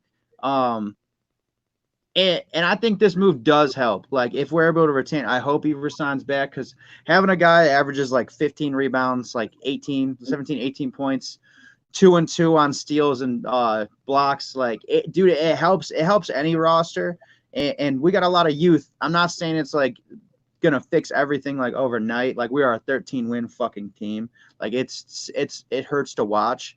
We run a fucking college style like Offense, yeah. just goofy offense, and I don't know if it works. I didn't want you guys are trying to force things through Sexton that it's like that's not his play style. Like, dude, I've been saying this, and a lot of people like in like the discords and even to hopping on other pods, talking with other people just over the phone, like about the current state of the Cavs team. I love that we're building organically, but that is a major problem that I see. It's a college offense. It frustrates everybody at times. It's why you saw Kevin Love get pissed off a couple times earlier this year. But he loves it in Cleveland. I don't think he's going anywhere, and I don't want him to go anywhere. I don't want to be able to not stretch the floor and have a stretch big. But Garland needs to play the one. Sexton needs to be like Lou Williams for the rest of his career and be a small ball 2-guard. But that's not being allowed to happen in Cleveland. Cleveland is stuck on trying to recreate and I guess like rebuild, or I have no fucking idea what Cleveland is doing. Cleveland is back in that rut.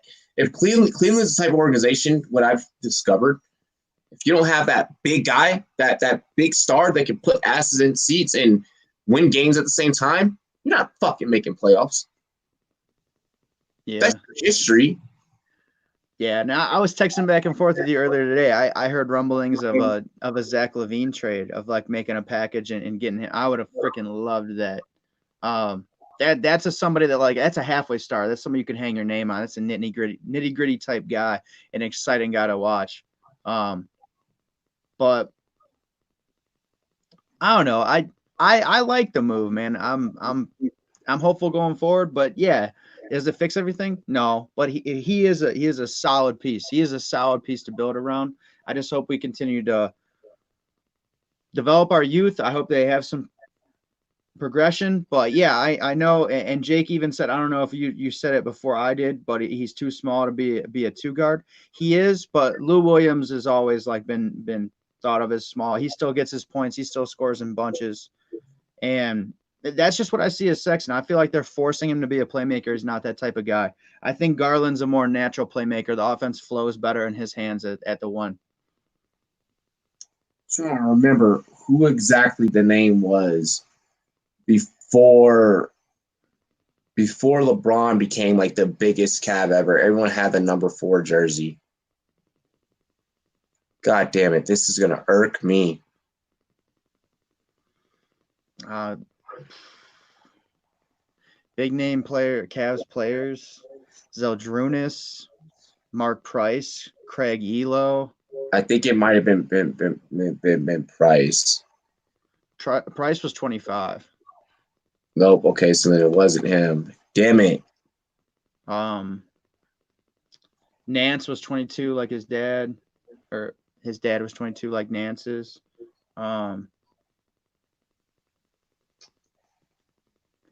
Brad Daugherty, he was 43. We're not gonna get it right now while we're on air.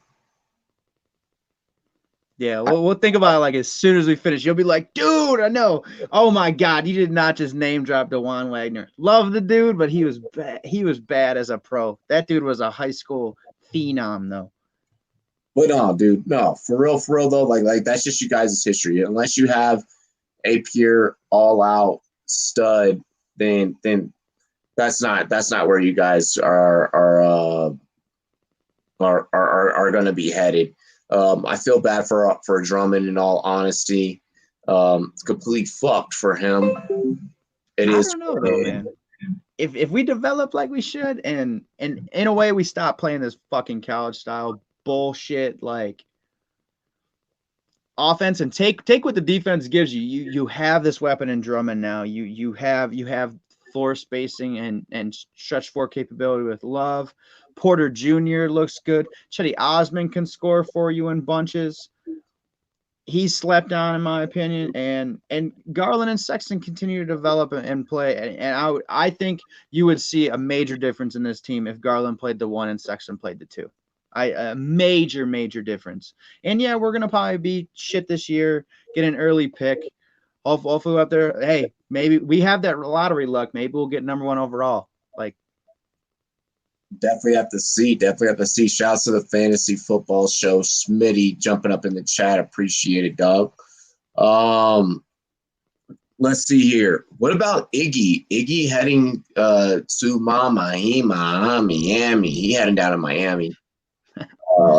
What do you think about that one? I kind of feel the same way that I did earlier about the Drummond to Cavs, but I have something that's a caveat to it that's different. I think it's a good move. You get a defensive wing. You get a wiry vet to just pair up with Jimmy Butler. To be honest, I wanted to maybe see them make another move. I wanted to see them maybe like move on from Dragic and maybe get like. I've been saying it for a while. If Chris Paul was available, I would love to see Jimmy Butler with Chris Paul, and love to see them maybe going around. I know it sounds like it might be a little goofy, but I don't know. I think it would be a fit. Like, I don't think it would be like a perfect like basketball marriage, but I think it would work. I think they're both like strong mentality, strong-willed guys, and if that were the case, and you could add Iggy and slot him in there, like I like that. I like that squad. Who else is the other guy they got? They also got a good budget player. Just give me 1 second. I was just checking on some things. They also got they sent off Winslow to the Grizzlies. Then they got something back, right?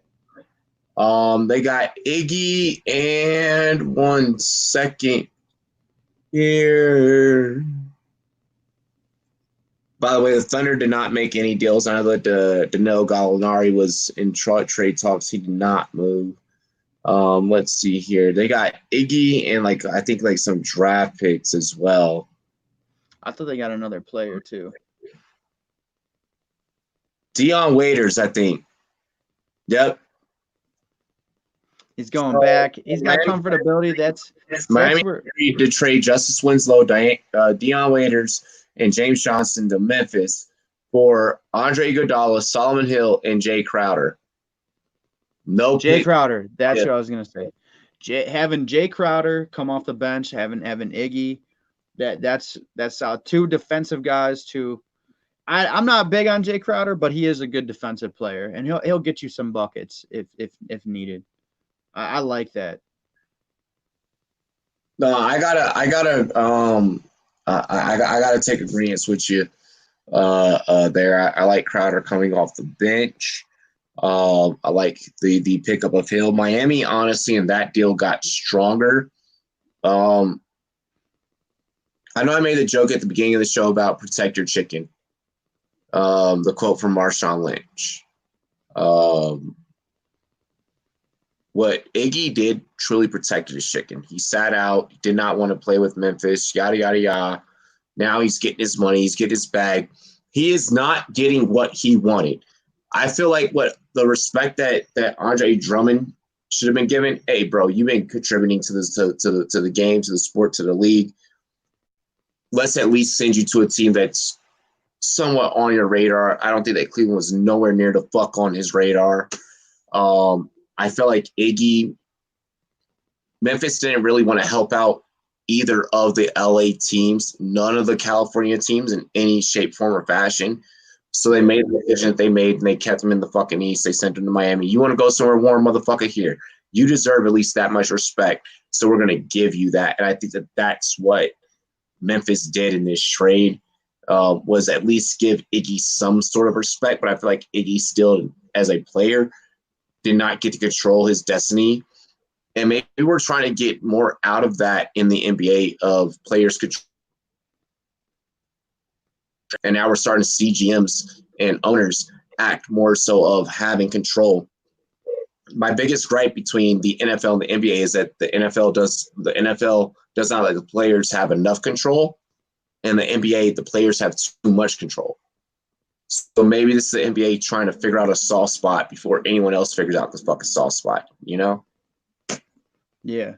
But you got to say, though, with the Drummond trade, that was an absolute steal. To give away Henson, bum-ass Brandon Knight, who's overpaid, the most overpaid guy in the whole NBA, and a second-round pick for Drummond is – I have a feeling that fans all around the league are, like, pissed just that deal went down. Like, we could have got him for that.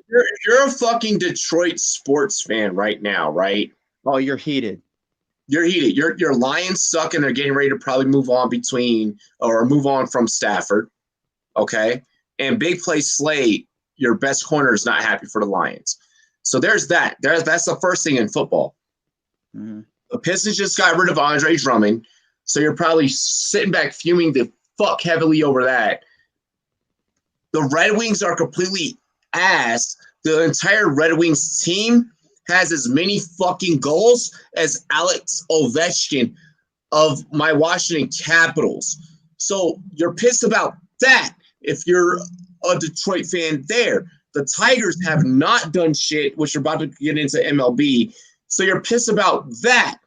Yep. If you are Detroit right now, you have got to be fucking ripping your hair out, dude. You have no XFL team.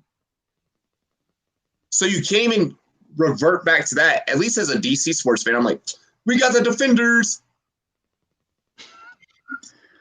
Yo, hey, at least they still got Blake and Kennard to build around, though.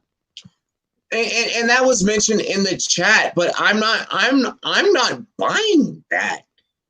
Griffin sticking around, like. I think Blake, I think they're gonna trade Blake. I think Blake wouldn't mind staying there.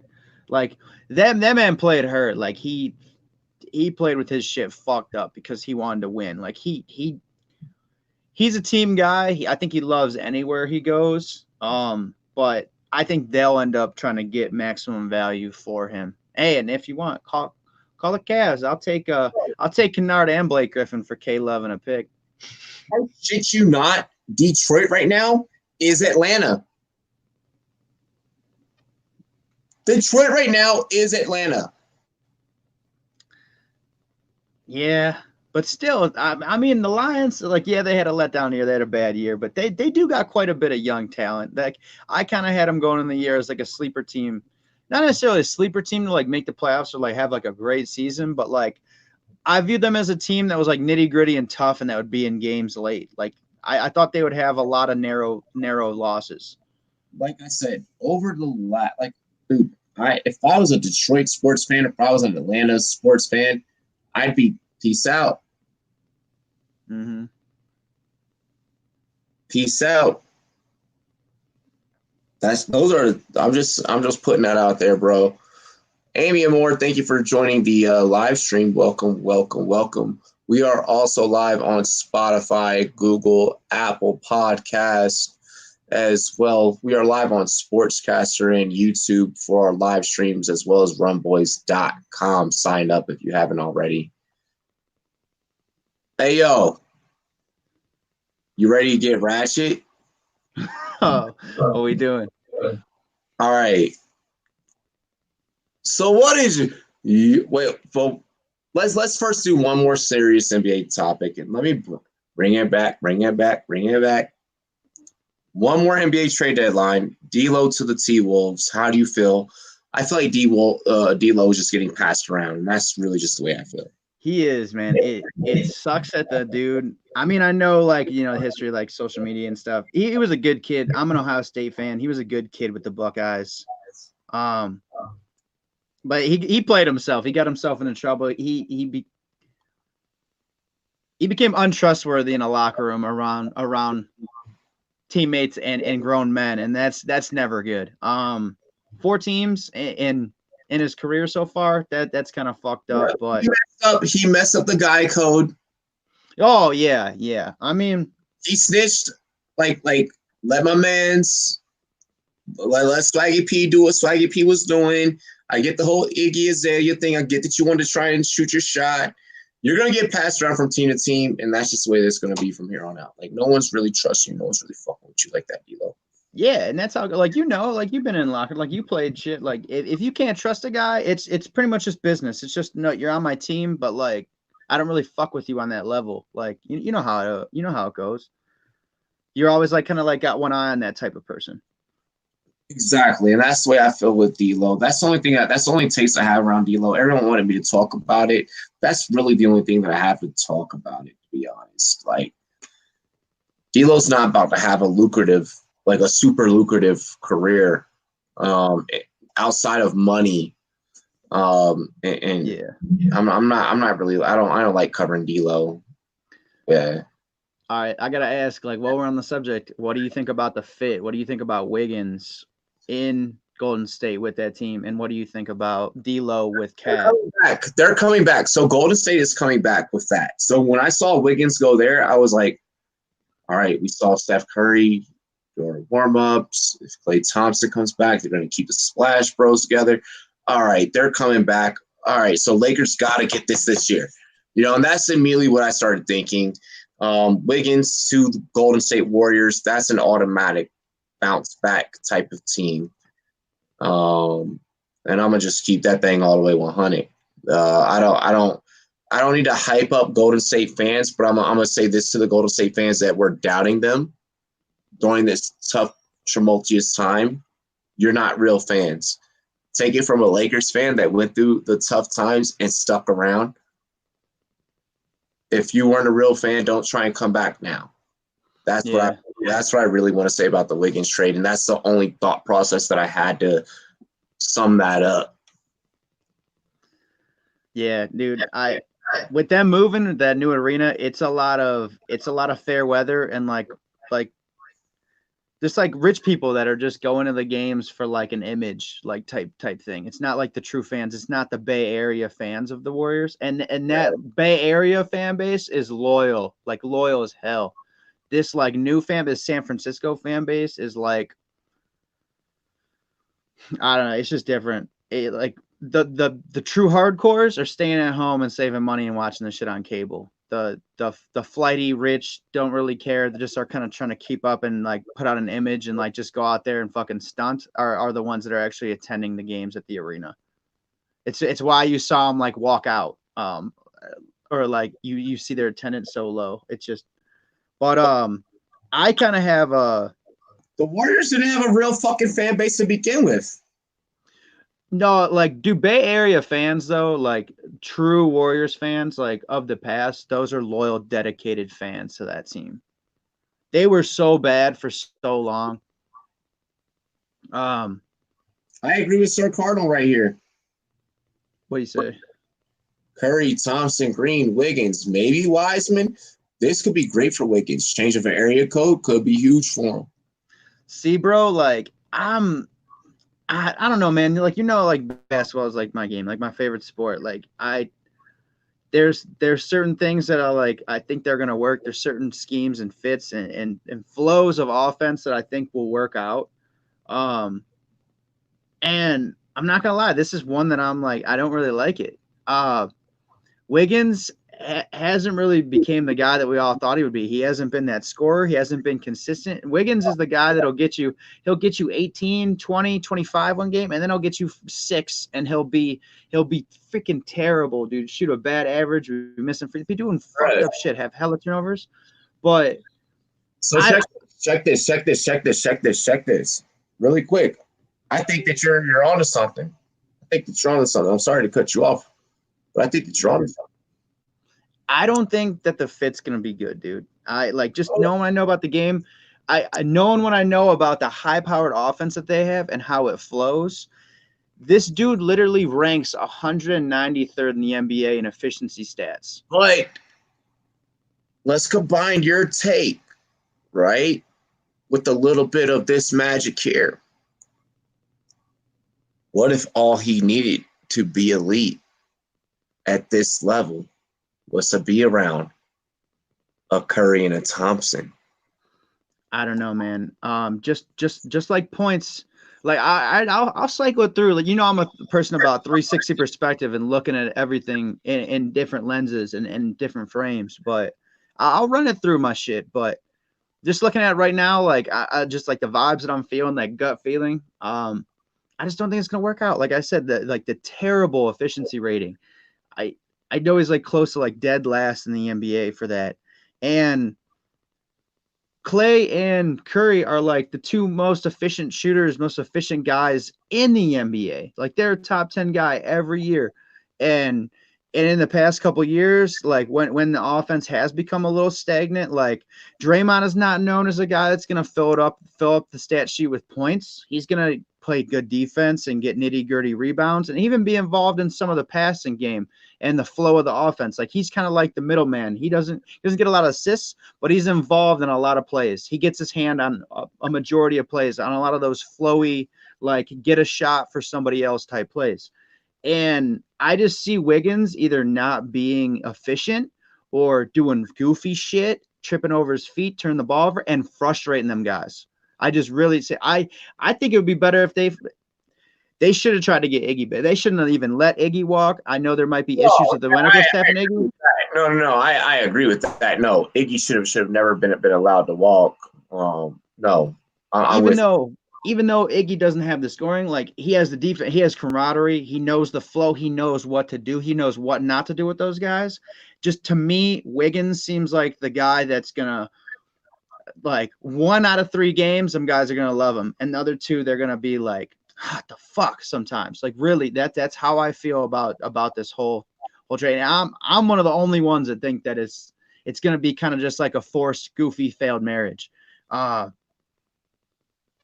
And I'll say this. I've been saying this to Warriors fans and just everybody, like, all day. I think, like, hindsight's always 20/20. I think Dub fans and everybody will look back and be like, Harrison Barnes is a better fit for that team than Wiggins will be going forward. I'm making that hot take right now. Like, everybody's gonna think of him as the lesser Harrison Barnes, I think. A discount Harrison Barnes, bro. Oh yeah, I heavily discount Harrison Barnes. He was, and Warriors fans don't like Harrison Barnes. Like he let a lot of them down. I'm with it. I don't know. I think having those guys, high tide does lift all ships, but you are only as strong as your weakest in anything. And 193rd in efficiency with 2 top 10 guys. I don't know, man. I just see it being future problems. If he was coming back to my Cavs, I would be like, why? Like, we got this young roster. Like, it's going to teach these guys bad habits or shit that they already should be progressing, get out of their system. It's going to make them like do that longer. But I do kind of agree that maybe those guys, that locker room, could bring him out of the norm and what we're used to out of him. I could see it, like looking at everything 360 in multiple perspectives. I could see that. Like I'm known as the type of person, it frustrates some people, but like I play devil's advocate, man. I look at other sides. I run it through frame of minds and thought processes, and just some of it I think looks good, but like I don't know. For me, there's more like red flags. There's more bad. There's more like I really don't think this fits scheme wise at all. No, absolutely, absolutely. No, I like your takes. I like your takes. We can only see. I guess I'm the only person that's with it, but we're gonna see. Now we are ready to get a little bit ratchet. Now we ready to turn up a little bit. Let's get it. Ladies and gentlemen, as many of you guys know, we just got done with Super Bowl weekend. We're opening up a big weekend this week with the second week of TBL on Sportscaster. Make sure you check it out. And the very first week of the XFL 2020. But there is another major event that's getting ready to take place in the sports world. Stephen A. Smith. Not this one. No, no, I know. I just had to because I know we're on the subject. But another lit event is taking place in the sports world, an event that I wish I could be out there for, and that is NBA All-Star Weekend and all of its infamy and fame and glory of what All-Star Weekend is known for. Nick Howard, what is your favorite part of All-Star Weekend? You're probably not going to like what I have to say, and I hope that I piss a lot of people off. Hey, it's good. I can't be afraid to piss people. Fuck what people think. I'm going to go to the restroom at the same time I'm listening. All right. I'll say about All-Star Weekend. One of my first, I went to All-Star Weekend in Cleveland when it was here, like way back in the 90s, I think 97. And I loved it. It was a cool experience, but it's changed a lot. I used to love the dunk contest, but it's different now. But I do like the 3-point contest, but I even see problems with the 3-point contest. It's just goofy, but I'd have to say the 3-point contest now is my favorite. The actual game really doesn't mean shit. They don't play defense. It's just alley-oops. It's just lobs. It's wide open shots.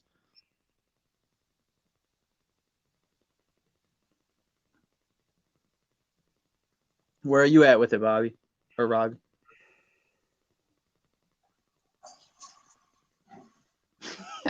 He's roasting. He didn't think I'd make my take that quick. He thought I'd be talking and talking and talking. My bad, y'all. I was hoping for you to drag it out a little bit longer so I could. No, you good. You good. Plumber fix the pipes. You dig? You were paying homage to rest in peace, Dick Trickle. There you go.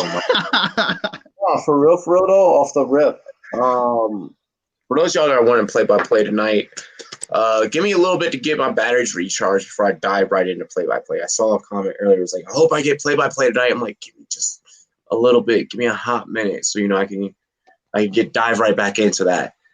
How I feel about All-Star Weekend.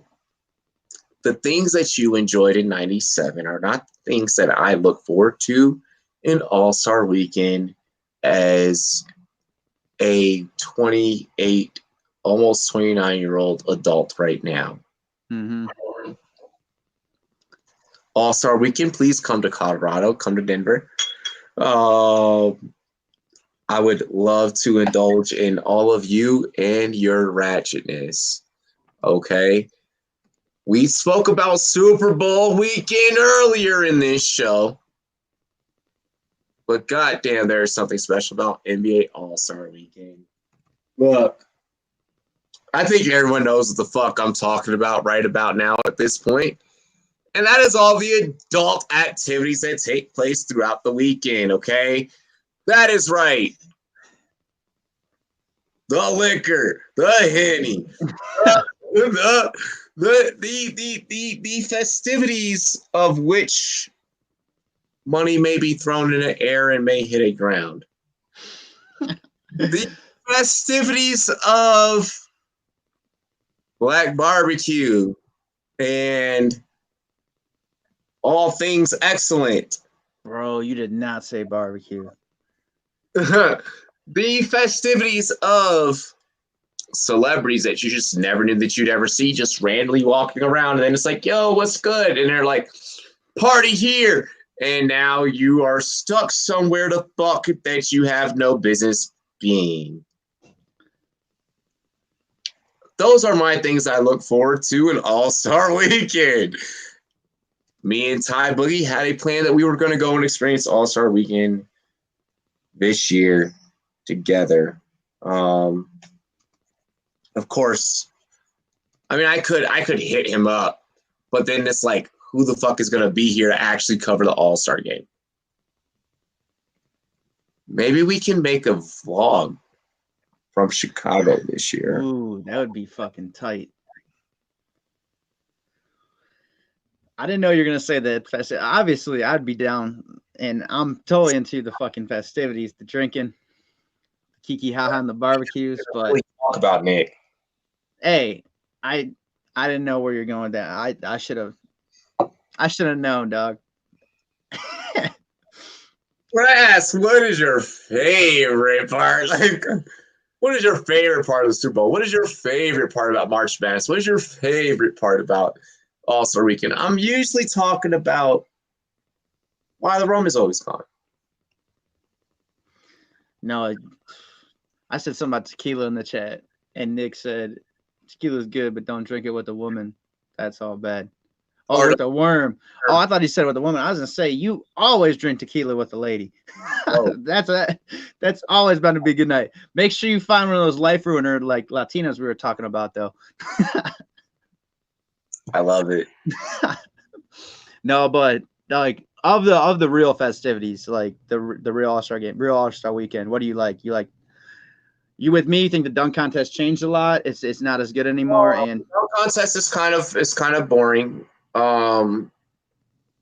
So the way that I chalk up all-star events is kind of the same way, to be honest. It's time for us to just kind of celebrate what these athletes really do for us, and for us to kind of enjoy them and enjoy like their aspect of them having fun and like being humans.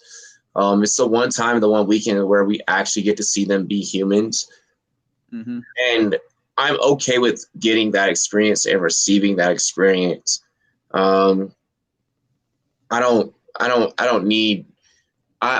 think that I have became accustomed as a fan of lackadaisical basketball, non-defensive basketball, defensive or offensive, really football. I'm with Slap Yourself Entertainment here. My favorite part of All-Star Week is a strip club. Dilly.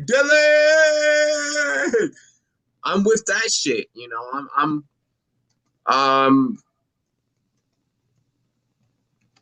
I don't know. I feel like that's their downtime, and their downtime kind of in a way becomes my downtime since running the podcasting side of things. Like when I was just purely a fan, I was like, oh, dude, All-Star Weekend, it's the only time that we get to see all of you all together. Like, go hard. Now I'm like, I need y'all motherfuckers to take a break. Hell yeah. Hey, but to dip back though, if you are at one of those parties for All-Star Weekend, or out with players, or even out with like all the Chiefs players at the strip club, like you saw, make sure, pro tip, just like the strippers do, put some double-sided tape on your shoes and get to walking around and stomping. Get him, Nick. Bro, like it's just kind of I don't know. Maybe this is the almost 30 Robbie setting in. Oh man, don't ever lose that before 30s Robbie. Like I mean just before 30s Robbie was like wild. Then it was like calm. And it was like, all right, back to being wild. Now I'm calm. Like now I've just kind of realized I'm a combination, me as a person, of wild and calm. Dude, that Gemini vibe, dog. Yeah, I know when to be wild and I know when to be calm. And now I figured it out. Like I figured out on air, I could just be myself, and this is a comfortable, even killed place for me. Hell yeah. But let this camera not be rolling. And let us be out at an event that is just completely, totally fucking different and opposite than what we need to be doing right now. And I'm lit. You know?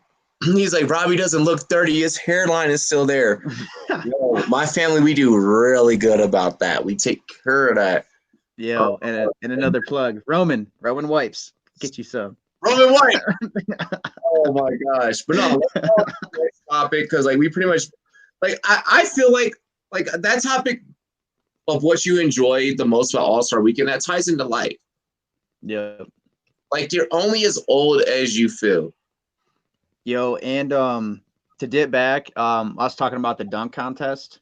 It was Sean Kemp that wore number 4 for the Cavs. It was Sean Kemp. Sean, I ate myself out of the league in Cleveland, Kemp. You leave him and Eddie Lacy alone.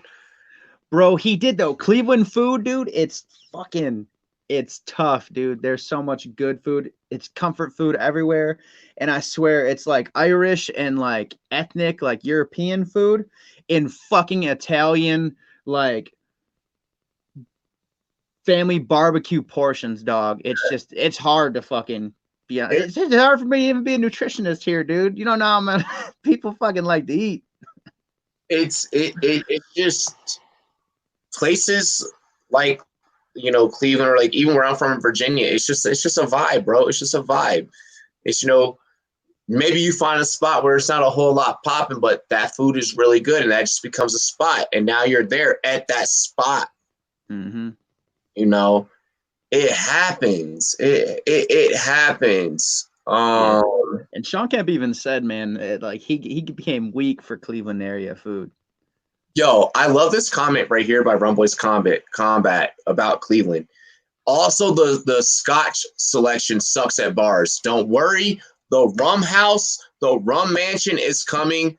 By the way, make sure you guys do support the Rum Boys Fantasy Network in any way possible. If you guys want to show us love, show us love.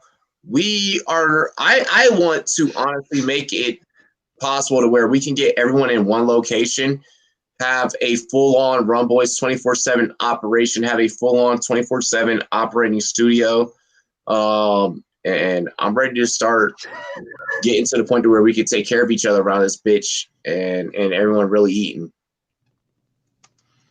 Dude. Nick O'Brien, oh my God. Bro. I was laughing at that, but I was laughing at Slap. Yeah, Slap has kids. That's what makes that funny. Oh man. My gosh. Next topic. Perfect segue after that. Final NBA topic. I mean, yeah, we're gonna make this the last NBA topic. What does Dalla Dame have to do to get some respect in this league? I mean, I know that he's going to be in the 3-point league. He did miss Player of the Month this month. I mean, Kobe, wow, fuck, God damn it, that just hurt. Oh, that hurt really bad saying that. It's still fresh, dog. It's still fresh. LeBron did win it, and I think that a little bit of LeBron winning it had to do with the fact that, yes, he did break Kobe's point total record, and yes, Kobe did pass, and yes, LeBron is wearing a Lakers jersey, but what does Dame really have to do to get some respect? I mean, dude, I feel like nowadays in sports you have to win titles. I love how those two guys like have a homie camaraderie together, a brotherhood in that they decide to stick together. Him and McCollum. McCollum is a local guy. He's from Toledo. I love him too. There was rumors a couple years back about him maybe getting traded here. I would have loved that, but I love the two of those guys. Like kind of put it. They get paid, you know. They're willing to take a deal and stick together. They want to do it right. I love that they had that interview together. They want to win a championship right. That they don't want to just form a big three and recruit people and do it right. But and nowadays in sports, and how I feel about Dame is he's not gonna get there. It doesn't matter how many of these games. Like if he just keeps on putting up these numbers, he'll be thought as like a Devin Booker, like or just a guy that just fills up the stat sheet. This league and sports in general, it's about titles. I feel bad for the dude. That is a deep squad. I feel like when they get healthy, I want to see when Nurkic comes back, like really what they got. They made a move. They had Hood there already. They made a move and got what's his name? I forget. They picked up another like 3-and-D type small forward, but like, dude, they got a nitty gritty squad, dude. Like, I like that team. I think they're really underperforming, and Dame's pretty much put the team on his back this year. I'd like to see him get in the playoffs. Maybe it could be a dangerous team in the playoffs. I was talking with a couple of people about this the other day. You know, like if they do get it, they don't really seem like a regular season team. They got to get healthy. They got to get late in the year. They got to get some momentum. And I really, really could see them being an issue for a team, almost like that Memphis team about like 8 years ago that just started going through people. Like it was a gauntlet to beat them in a 7-game series. I could see this Portland team just being like that, but I don't think Dame's going to get his just due respect until he wins a title. I feel that way. But I mean, we're just also talking about, I mean, at least NBA Player of the Month. Yeah. Like, my guy can't even get that. And I know the NBA looks at record. They skew statistics and shit like that. They be on that bullshit. Dude, to be honest, Dame, you have my respect. I don't know what it's going to take for the league to respect you. I show you love. I feel like you get overshadowed every heartbeat that the NBA takes. Good, bad, wrong, indifferent. I feel like you're going to be one of those guys that's unfortunately is great, but no one else is really paying homage to you like that. I hope if he never gets a ship, I'm gonna compare him to a guy from like, you know, probably like our young, like when we were in our like days, like when Kobe and I were going against each other. He's AI. He's AI. Yeah, I was gonna say like if he never wins one, he's like kind of like AI mixed with like a little bit of like he probably won't go to another team, but like Baron Davis, like just a lot of talent, fucking solid scorer, solid contributor, but just never could get it done. Never really found a team. I feel like he's one of the greats, but he's one of those greats that has to live in the shadows of a current great in his era. Yeah. And that's really all it is. Like, you're just stuck in the fucking shadow, dude.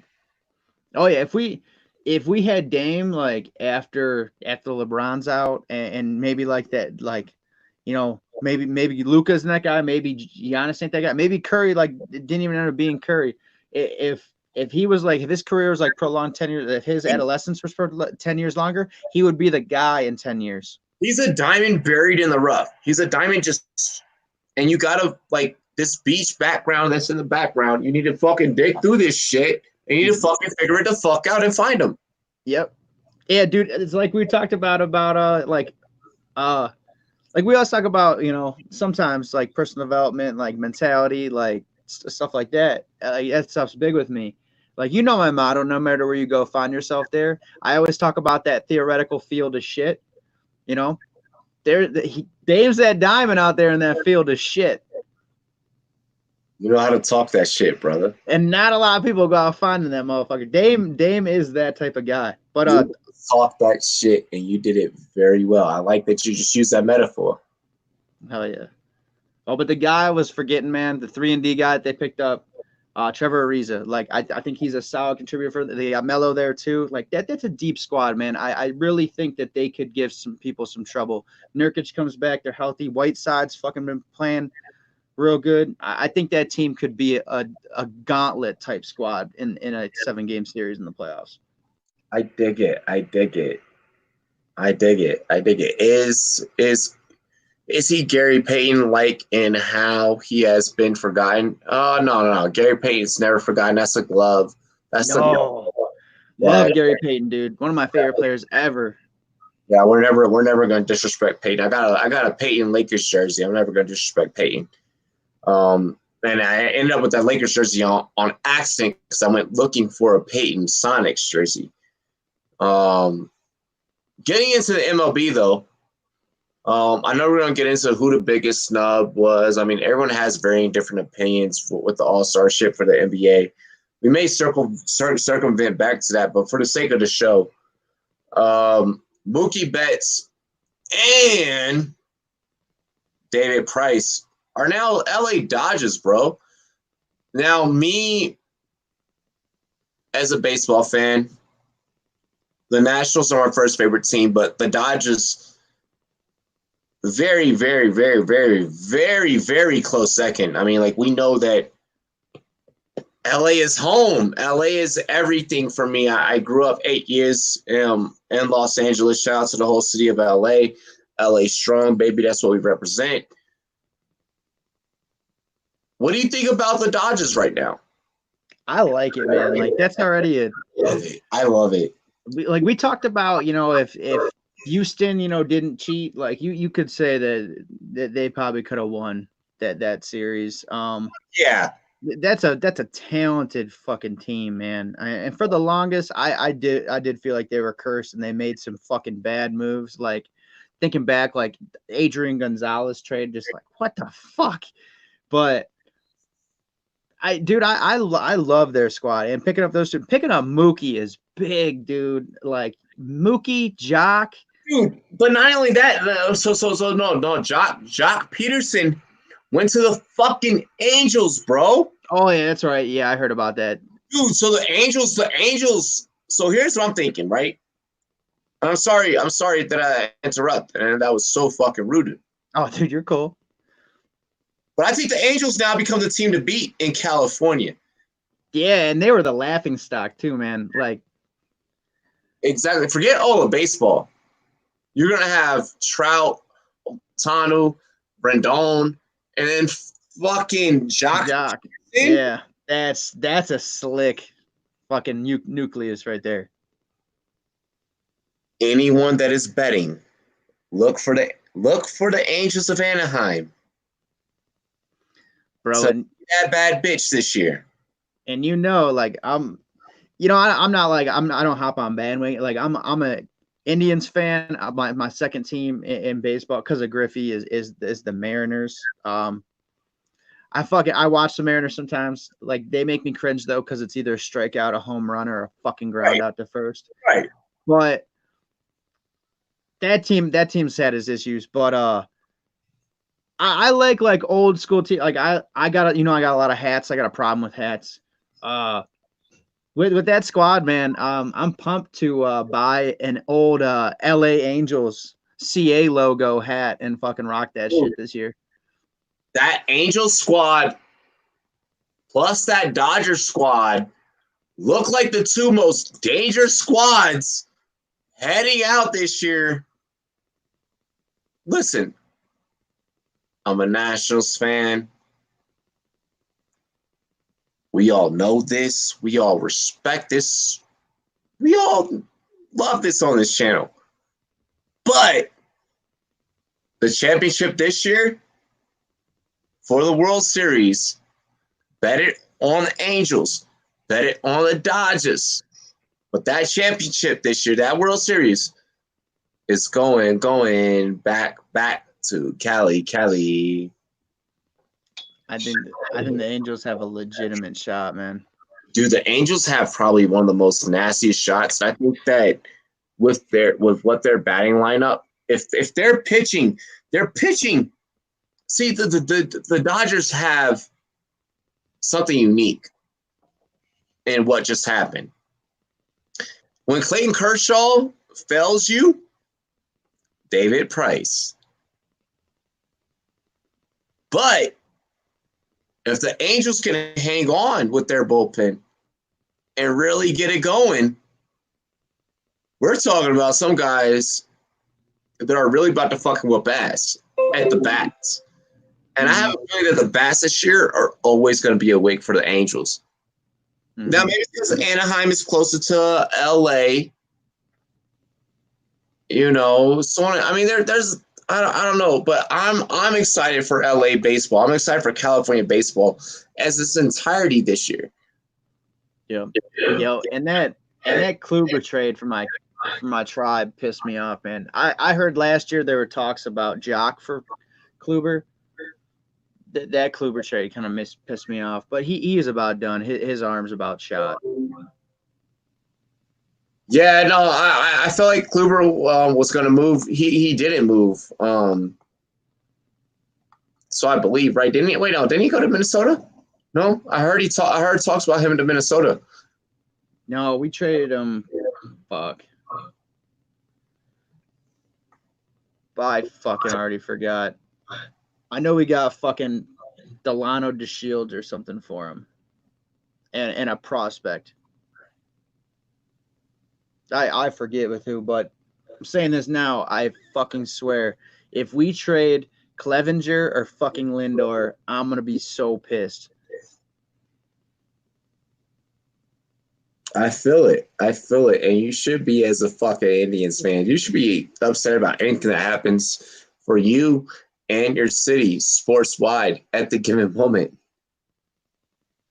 And I'm sorry to be that asshole, but I'm gonna be that asshole right now. It was the Rangers who traded him. It was the Rangers? Yeah, what were you about to say? I feel bad for you and your city. That's all that I was saying. Hey, it's all good, man. We're not in a kind of goofy situation. I don't mean to make a dig. I feel bad for him at this point, but at least we're not fucking just losing superstars and getting rid of our people and fucking up like Boston. Do it. Like fucking Boston. Let's go. Ladies and gentlemen, welcome to our very next segment here on the Rum Report. I fucking love this show. So, Mookie Betts, David Price, both Dodgers now. But more importantly, how bad is it if you are a fucking Boston fan right now? Like, if you're a Boston fan, what is life? Like, they just printed. Let me just get some people context before you answer, Nick. Mookie's face is printed on season tickets. You just printed his face on season tickets. And now you trade him, and on top of that, you mark the fucking price up on those season tickets. Yeah. Nick, talk that shit, bro. That's fucked up. that's a PR department and a fucking issue. That's I wonder if they'll double down, and if fucking Brady leaves, they'll do the same thing. That's a fucking. What's fucked up is that our PR department is better than that. Yeah, that's pretty fucked up. Like, I could. Fans should be more pissed about that than Jaguars fans about 2 home games in London. Like, that's pretty foul right there.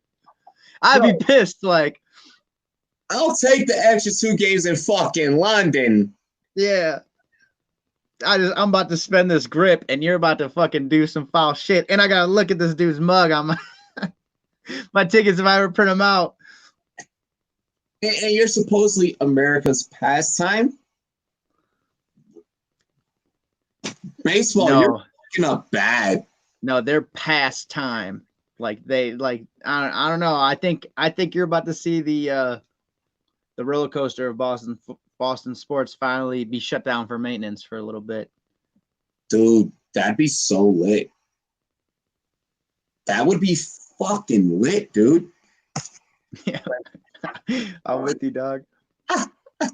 Ladies and gentlemen, this is the Rum Report, by the way, where we really, in terms of sports, entertainment, pop culture, we always tie it all back into sports, but we don't really give a fuck what we're talking about. We're talking about it. And you're stuck here with us. And Boston Red Sox fans, I hope that you are listening. I hope that you turn the volume up just a little bit fucking more. Because I want to hear your cries and your fucking moans as I rip you to shreds. How the fuck could you let Mookie go to the Dodgers of all franchises? Now, here's the fucked up part about Mookie really going to the Dodgers is the fact that he's going to help them win a World Series. The Dodgers' biggest problem, cheating or not by the Astros, was Clayton Kershaw in the bullpen. So now that that is alleviated, let me reveal my picture of my homie Mookie behind me.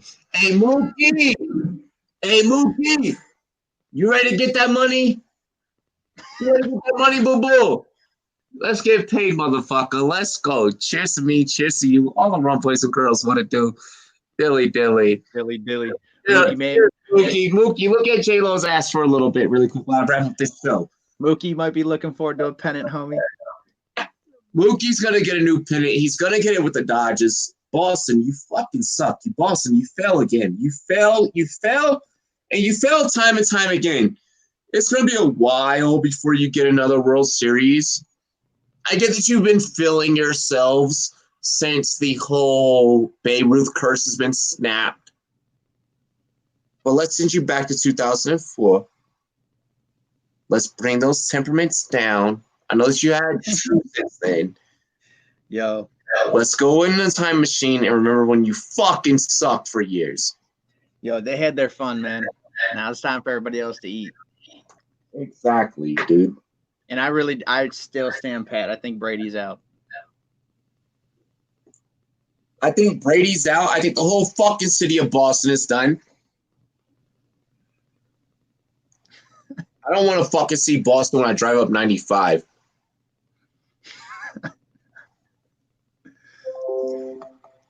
And that's how I feel. You want to go on to the next segment, the last couple of segments? Hell yeah, man. Ready when you are, man. Fuck yeah, dude. We've killed today's show, by the way. I want to make sure that everyone checks out Nick Howard on his YouTube channel. He is in the chat live. For those of you that are on Spotify, Apple Podcasts, Google Podcasts, so on and so forth, and you're like, I want to talk to Nick Howard on my off time too, hit us up on the Discord. Hit Nick Howard up in the Discord. He has his own YouTube channel. Hit him up, Nick Howard. I know that you may have a little bit of difficulty finding him, and that has been the biggest complaint in terms of feedback is, how do I find your co-host? Yeah, there's a lot of other accounts out there on YouTube with just the name, but I'm about to change it to something a little more. Yeah, we're gonna make sure that you guys, like I said, I've gotten a lot of feedback back.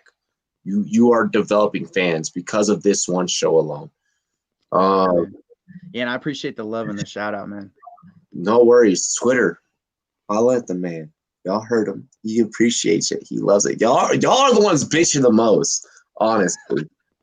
I appreciate you guys. So Twitter, we're gonna have answers for you guys. We'll get it worked out. Getting into boxing and UFC, Wilder versus Fury 2. Let's start off with a boxing tip first, dude. What do you really? I mean, we're gonna talk about it more, getting closer to February 22nd. That's the official fight date. I think we have 3 more episodes between you and I between then. Oh shit, we have at least at the minimum 2 more episodes. Yeah. So what are you thinking? Don't go too much into it. Save some content for them for the 11th and 8th. You know I was giving people their money's worth. All right. All right, I got you. You checked me before I even started. I was like, oh shit, we gotta promote the fight. We don't want to promote the fight. Yeah, we don't want to give away too much, but by all means, give people their money worth. I don't know, man. I'm looking forward to the fight. It's gonna be good. Both of these guys are bad mothers, man. I I'm not gonna lie, I got Wilder with just a slight edge. Like, I don't know. I think even like mental game, like I've been seeing like before the fight, like he just seems dialed in, dude. He seems on another level. He seems like he is in a dark place and he's gonna do some foul shit. What do you No, think? I'm with it, but I'm against it. Fury's my motherfucker. We coming in, we ready, we tactical, we strategical. We're gonna break it down a little bit more later in the weeks. I just want to kind of touch on this and debut it for the people so they know that we will be covering it here on the Rum Boys Fantasy Network. But I'm definitely taking Fury leading up to this one. It sounds like you're taking Wilder, dude. Dude, it's just the vibe I get right now. Both of them, dude, are fucking great fighters, man. And that first one, it was kind of close. Yeah, Fury got knocked down twice. I'm not denying what my fighter did. So I just want to put that out there first before you even try and rip on me. But he hung in there. Like there's a reason Thank you. It went to decision, right? Yeah, it went to decision. Yeah, Yep. there's a reason. That dude hung in there. Like I don't know, dude. Like we were talking about it last, I don't really think you're in a fight until you get knocked down. I don't really like judge the character of a man until you fucking take some lumps, until you get fucking hit hard. It's why I kind of like Khabib. Yes, hell of a legacy with Khabib, but why I will not crown him as the greatest is because I want to see him take an L and I want to see how he responds. I don't think you're a champion until you lose. I don't crown somebody till you. I'm with it. That's been my biggest my biggest gripe against McGregor, and that's why now I'm starting to get kind of I'm starting to adjust to him. I want to see what he does a little bit more. So I mean, we're both on that same stage where we want to see a guy take his lumps and then bounce back. Mm-hmm. Because then you really find out what you got in the man or the woman, the any soul. That's what you really find, like the nitty gritty. Like, how are you gonna respond? What now? You gonna get back up? You gonna come back? You gonna come back hungry, or are you gonna? I don't mean to fucking throw her out there, but are you gonna Ronda Rousey and just pretty much go down the rabbit hole and never be the same? I love him to death, Cody Garbrandt. It's just I like to see that person like get to an elevated spot, like really be at the top of their game and take a loss. I don't judge a champion until they lose. No, it is what it is, and I mean, absolutely respected fucking takes.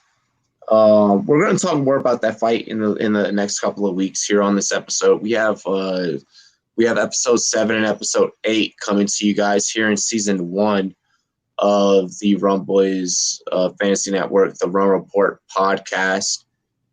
So make sure you guys, definitely keep hanging out with us for that. We don't want to give away too much, especially being a boxing match. We know how Vegas can step in. Expect for us to talk more about that boxing match leading up. We do have a UFC match that is very important for us to talk about here, Nick Howard. I am going to turn the tables over to you for about 45 seconds to a minute. We got John Bones Jones versus Dominic Reyes. I'm not digging Reyes in this fight. I'm going to let you talk to the people, though. Dude, I'm with you. Me either. Bones Jones, yes, regardless of things in the past. With his picogram fucking issues, his dick pill parties and cocaine. His cocaine off the charts. But dude, Jones is Jones. It's John Bones, dude. He's a bad mother. I don't know. I'm going Jones regardless, dude. I don't think Reyes has it. I don't think he has what it takes to beat him. But I will say this, like, I've been saying it. I want the best fights possible this year. I want to see Jones versus fucking Adesanya. Give it to me. 1 second. You good, dog. You good. I'll keep it going for a second. Fury lost the mental battle, in my opinion, in the 12th round knockout. Although I think I mean, to dip back, that's why I partially like. I want to see how Fury responds because he did take the L in the first one, but Fury also like he's up there as one of the greatest of all time. I'd Oh yeah, greatest currently. Like I'd kind of like to see him maybe take an L and see how he responds. And Fury was right there, so we will see. But yeah, to bounce back to UFC, I'm for sure going Jones. Like I don't think Reyes has anything on him. so I'm for sure going Jones as well. I don't think Reyes can hold a fucking moth flame lamp to goddamn Jones. I pictured that. I like literally pictured that. No, I already knew that. So I was like, okay, I can leave you alone for this take, and like it's gonna be cool. No one's gonna be like, oh my god, what's the fucking suspense that Robbie's gonna take in this fight? Like no one that's been watching this show loyally and faithfully, and that knows me was really going to pick that. And by the way, guys, get ready. Rum Boys trivia is coming. Rum Boys trivia. Fuck yeah. Trivia of the show. But dude, who's the best follower of them all? But no, as far as that, I'm going Jones. I'm not even going to give Dominic Reyes the airtime on my fucking show. God damn. Dominic, if you have a fucking problem with it, then I'll take the interview on the show. You've earned the fights to deserve the airtime, but that's the only fucking airtime that you deserve on this show. I'm done. Yeah, I feel you, but that's tough. That's fucking tough for real. What? But I you saying he doesn't even deserve airtime? That shit's hilarious. But that's tough. But going off, I know you heard what I said. I know you're a Jones fan. I know you're an Adi fan. Do you want to see Adesanya versus Jones? Dude, I definitely want to see Adesanya versus Jones. I definitely want to see Adesanya versus Jones. Rumboy's Combat just said, I heard Jalen Rose wants Crawford versus Fury. Crawford would have to move up or Fury would have to move down. And Fury, either way, is not going to want those fucking problems. I feel like it would be best for Crawford to move up. Yeah, it'd be best. Fury wouldn't want to cut weight and lose lean mass. Fuck no. Why? So he can get rock at speed? Hell no. Yeah. Hell no. Make that motherfucker move up so that you give yourself the best option possible. But just remember, he's still faster than you. Mm-hmm. Yeah, he's gonna Manny Pacquiao with them fucking quick shots. Exactly. But no, dude. No, in terms of UFC, like Dana, get your shit together. I know that you're considering the Masvidal Usman fight. Now we're getting this bullshit Reyes versus Jones fight. Like, and I feel like this is gonna be the fight that's gonna spark off all the rest of the bullshit other fights. Mm-hmm. Kind of leading up till Khabib Ferguson. Let's hurry up, get Khabib Ferguson done with, so that we can really get some real questions answered in the UFC. Because I don't feel like until then we're really getting the juicy shit that we need, man. Yeah, dude, I'm so looking forward to that fight. Ferguson versus Khabib. I'm so like I said earlier, I don't really like to crown or like say somebody's the greatest or like give him like the Hall, like he's earned Hall of Fame. He's earned like going down as one of the best, but I don't know. I'd like to see a champion get knocked off and see how they respond. And to me, Khabib does seem like the guy. I don't know. We've only seen him fucking, how he acts with winning a whole lot. We've only seen him riding high. We've only seen him, Dude, you see my homie Shakur Stevenson just got ripped the fuck off? Mm-mm. So Shakur Stevenson has to face Marciano.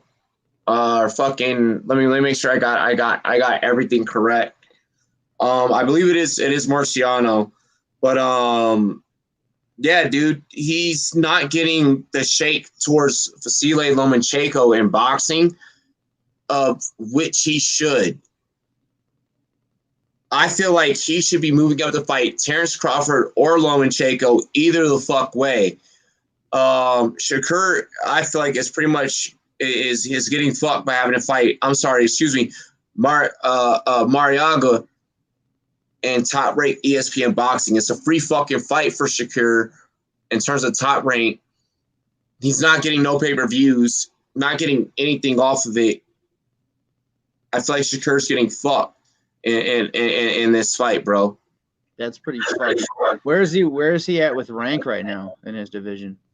Oh, dude, Shakur's number one. Shakur's number one in the lightweight division. There's, I'm sorry, in the featherweight division. He only has Lomachenko in the lightweight, and he's the champion, or is he just number one contender? Champ. He's champ. I haven't been paying attention to the lower weights in boxing too much. More the heavyweights recently. He's my favorite boxer, so I'm gonna be extremely fucking biased. That's fucked up though. Like, how's the champion of your division not gonna get? Dude, pay-per-view? They're not letting him fight. They're not letting him fight Vasily Lomachenko. They're not letting him fight Bud Crawford. They're saying that he will not move up weight to take on Canelo. They're not letting him move. That's fucked. The kid is nasty, and the kid is probably, if boxing let him does what he's capable of doing, we could be looking at the next Floyd. Because he's just gonna keep running through people.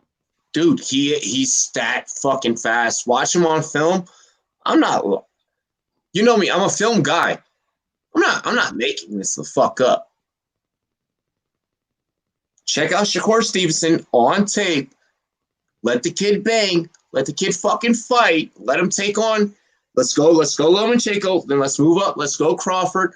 Let's just keep it fucking moving. Let's go Canelo or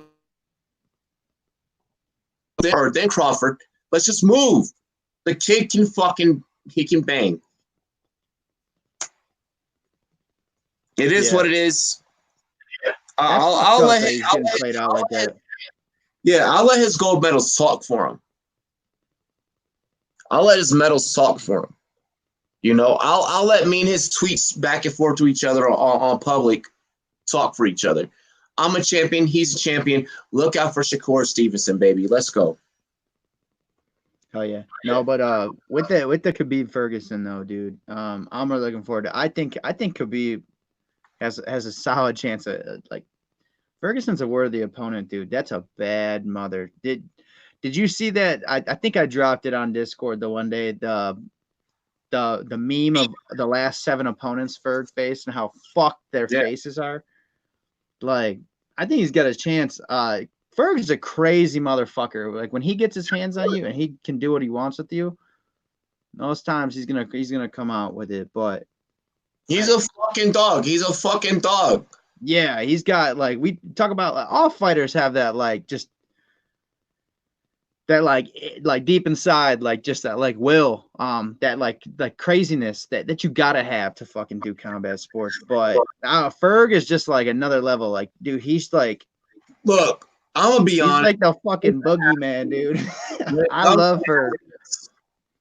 UFC fighters, boxers, and football players are the strongest athletes in the world. There is nobody bigger, stronger, faster, better than fucking football players, UFC fighters, and boxers. It is what it is, bro. Yeah. But I think Ferg has a legitimate chance. If Khabib doesn't just take it to the ground and win via submission quick, which he fucking always does, I think he has a solid chance to get caught, man. And like what I said earlier, I kind of don't view a champion a legend until you take an L and you have to bounce back. And I will say, like I said earlier, Khabib he's had momentum. He's flown high. He's fucking undefeated. I don't think I don't know personally. I don't like to knock a man's heart or a fucking man's will. Absolutely. But he does seem to me like the type of guy that could lose 1, lose 2, and just get on a skid.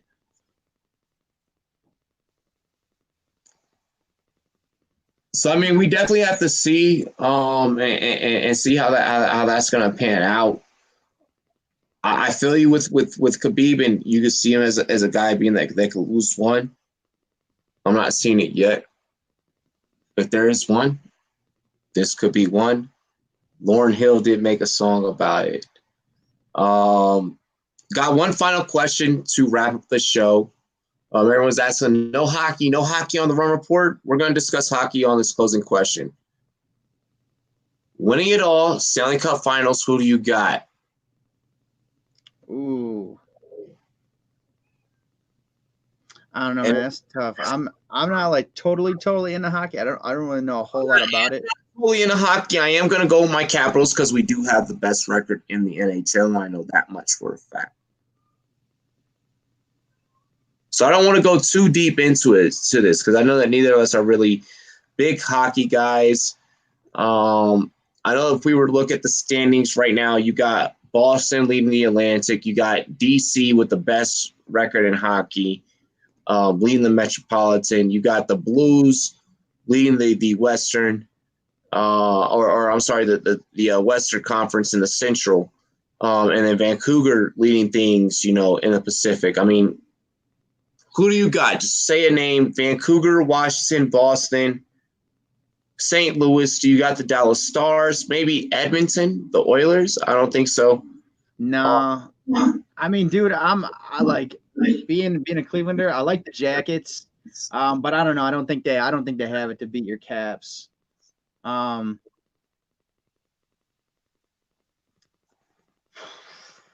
man. I like the Maple Leafs to be like a nitty-gritty team that might like make it and like shock some people and go through the playoffs a little bit. The Leafs? Okay. I mean, they're right behind the Panthers. I mean, they're right behind Florida in the Atlantic. Yeah. I don't they're gonna get it, but I like it. Okay. I like their players. I know a lot of their fans too. They are a nitty-gritty team. They're kind of like a slept-on team, but it's a fan thing. I like it. Where are the Sharks at too? Like I think the Sharks were a solid team last year through the playoffs. The Sharks nowhere in there this year. Nowhere. Yeah, the Leafs are actually not going to be in there. So you got Boston, Tampa, Washington. Oh, the Sharks are fucking way down. All right, yeah. So yeah, I'm rocking with my Capitals. We've had the best year, we've had the best record, and I'm gonna just keep with that same energy. Yeah, maybe I'll throw the Oilers in there. I'd say go with the sleeper. I'm looking at the Leafs and I'm looking at the Oilers. I'm with it. Y'all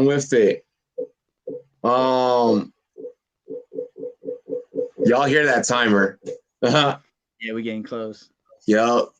So, ladies and gentlemen, y'all already know what's good. It's your boy Robbie J with my most wonderful, luxurious beard-having, lumberjack-looking motherfucker of a co-host, Nick Howard, who I love and I appreciate. Hey, Nick Howard, let them know what they got popping off on your channel. I know you just dropped a new motivational piece this morning. Yeah. When you stepped away earlier, I told everybody to kind of lay a motivational piece because I know some people are going through like seasonal depression, the winter blues. Like some people are kind of just in a rut right now. New Year's resolutions kind of like coming to a close or never even really getting started. People are feeling some sort of way about it. I put out something to do with that. I told all of them too that I'm gonna put out like kind of just an update of all the wrinkles that'll be involved in my channel, all the different types of content because I am a unique individual. And the man room reveal, like everything I got in here, the too much amount of shit that I have here. That's coming out this weekend. I was gonna edit it, do some spinning on it, make it like real nice, but I don't know. I'm kind of a raw and uncut type person, so it's just coming out. It's past due. And yeah, that's about it for right now. Who knows what'll come out next week? I do want to do a piece. I'm gonna probably do something about the Andre Drummond trade because I'm fucking psyched about it. Fuck yeah. Y'all already know what it is. It's your boy of the Rum Boys Fantasy Network. Make sure you guys connect up with me personally at Rum Boys, spelled with the Z-N-E-T. You can also hit me up right above me here on rumboys.com. Yeah.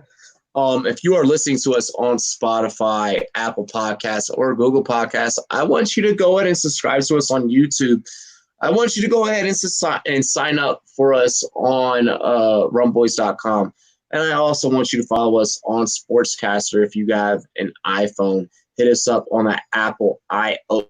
Download the Sportscaster app if you have not already. Exclusive partnership that we have going down with them. It is absolutely beautiful. You need extra money? Hit us up on Thrive Fantasy app. Promo code RUMBOYS. All caps spelled with the Z, N-E-T. To everyone listening to us on Apple, Google, Spotify, Anchor, all those other podcast services, Radio Public, Stitcher. I hope that you are having a great and wonderful fucking day. You are the shit, and we love you. I'm sure hearing this in your car with your kids in the backseat is probably like, oh my God! But we love you anyways. Just get them some earbuds. Get them a smartphone. You'll be fine. They won't even know. If you are listening to us on the video feed, check us out. Check us out on the video feed for all the nitty gritty, all the fun stuff that happens behind the scenes. Hey, bro, you ready to do this? Hell yeah, man. Let's do it. What a fucking show it's been. Cheers to me. Cheers to you. All the Rum boys and girls. What it do? Billy, we love you guys. We out of here.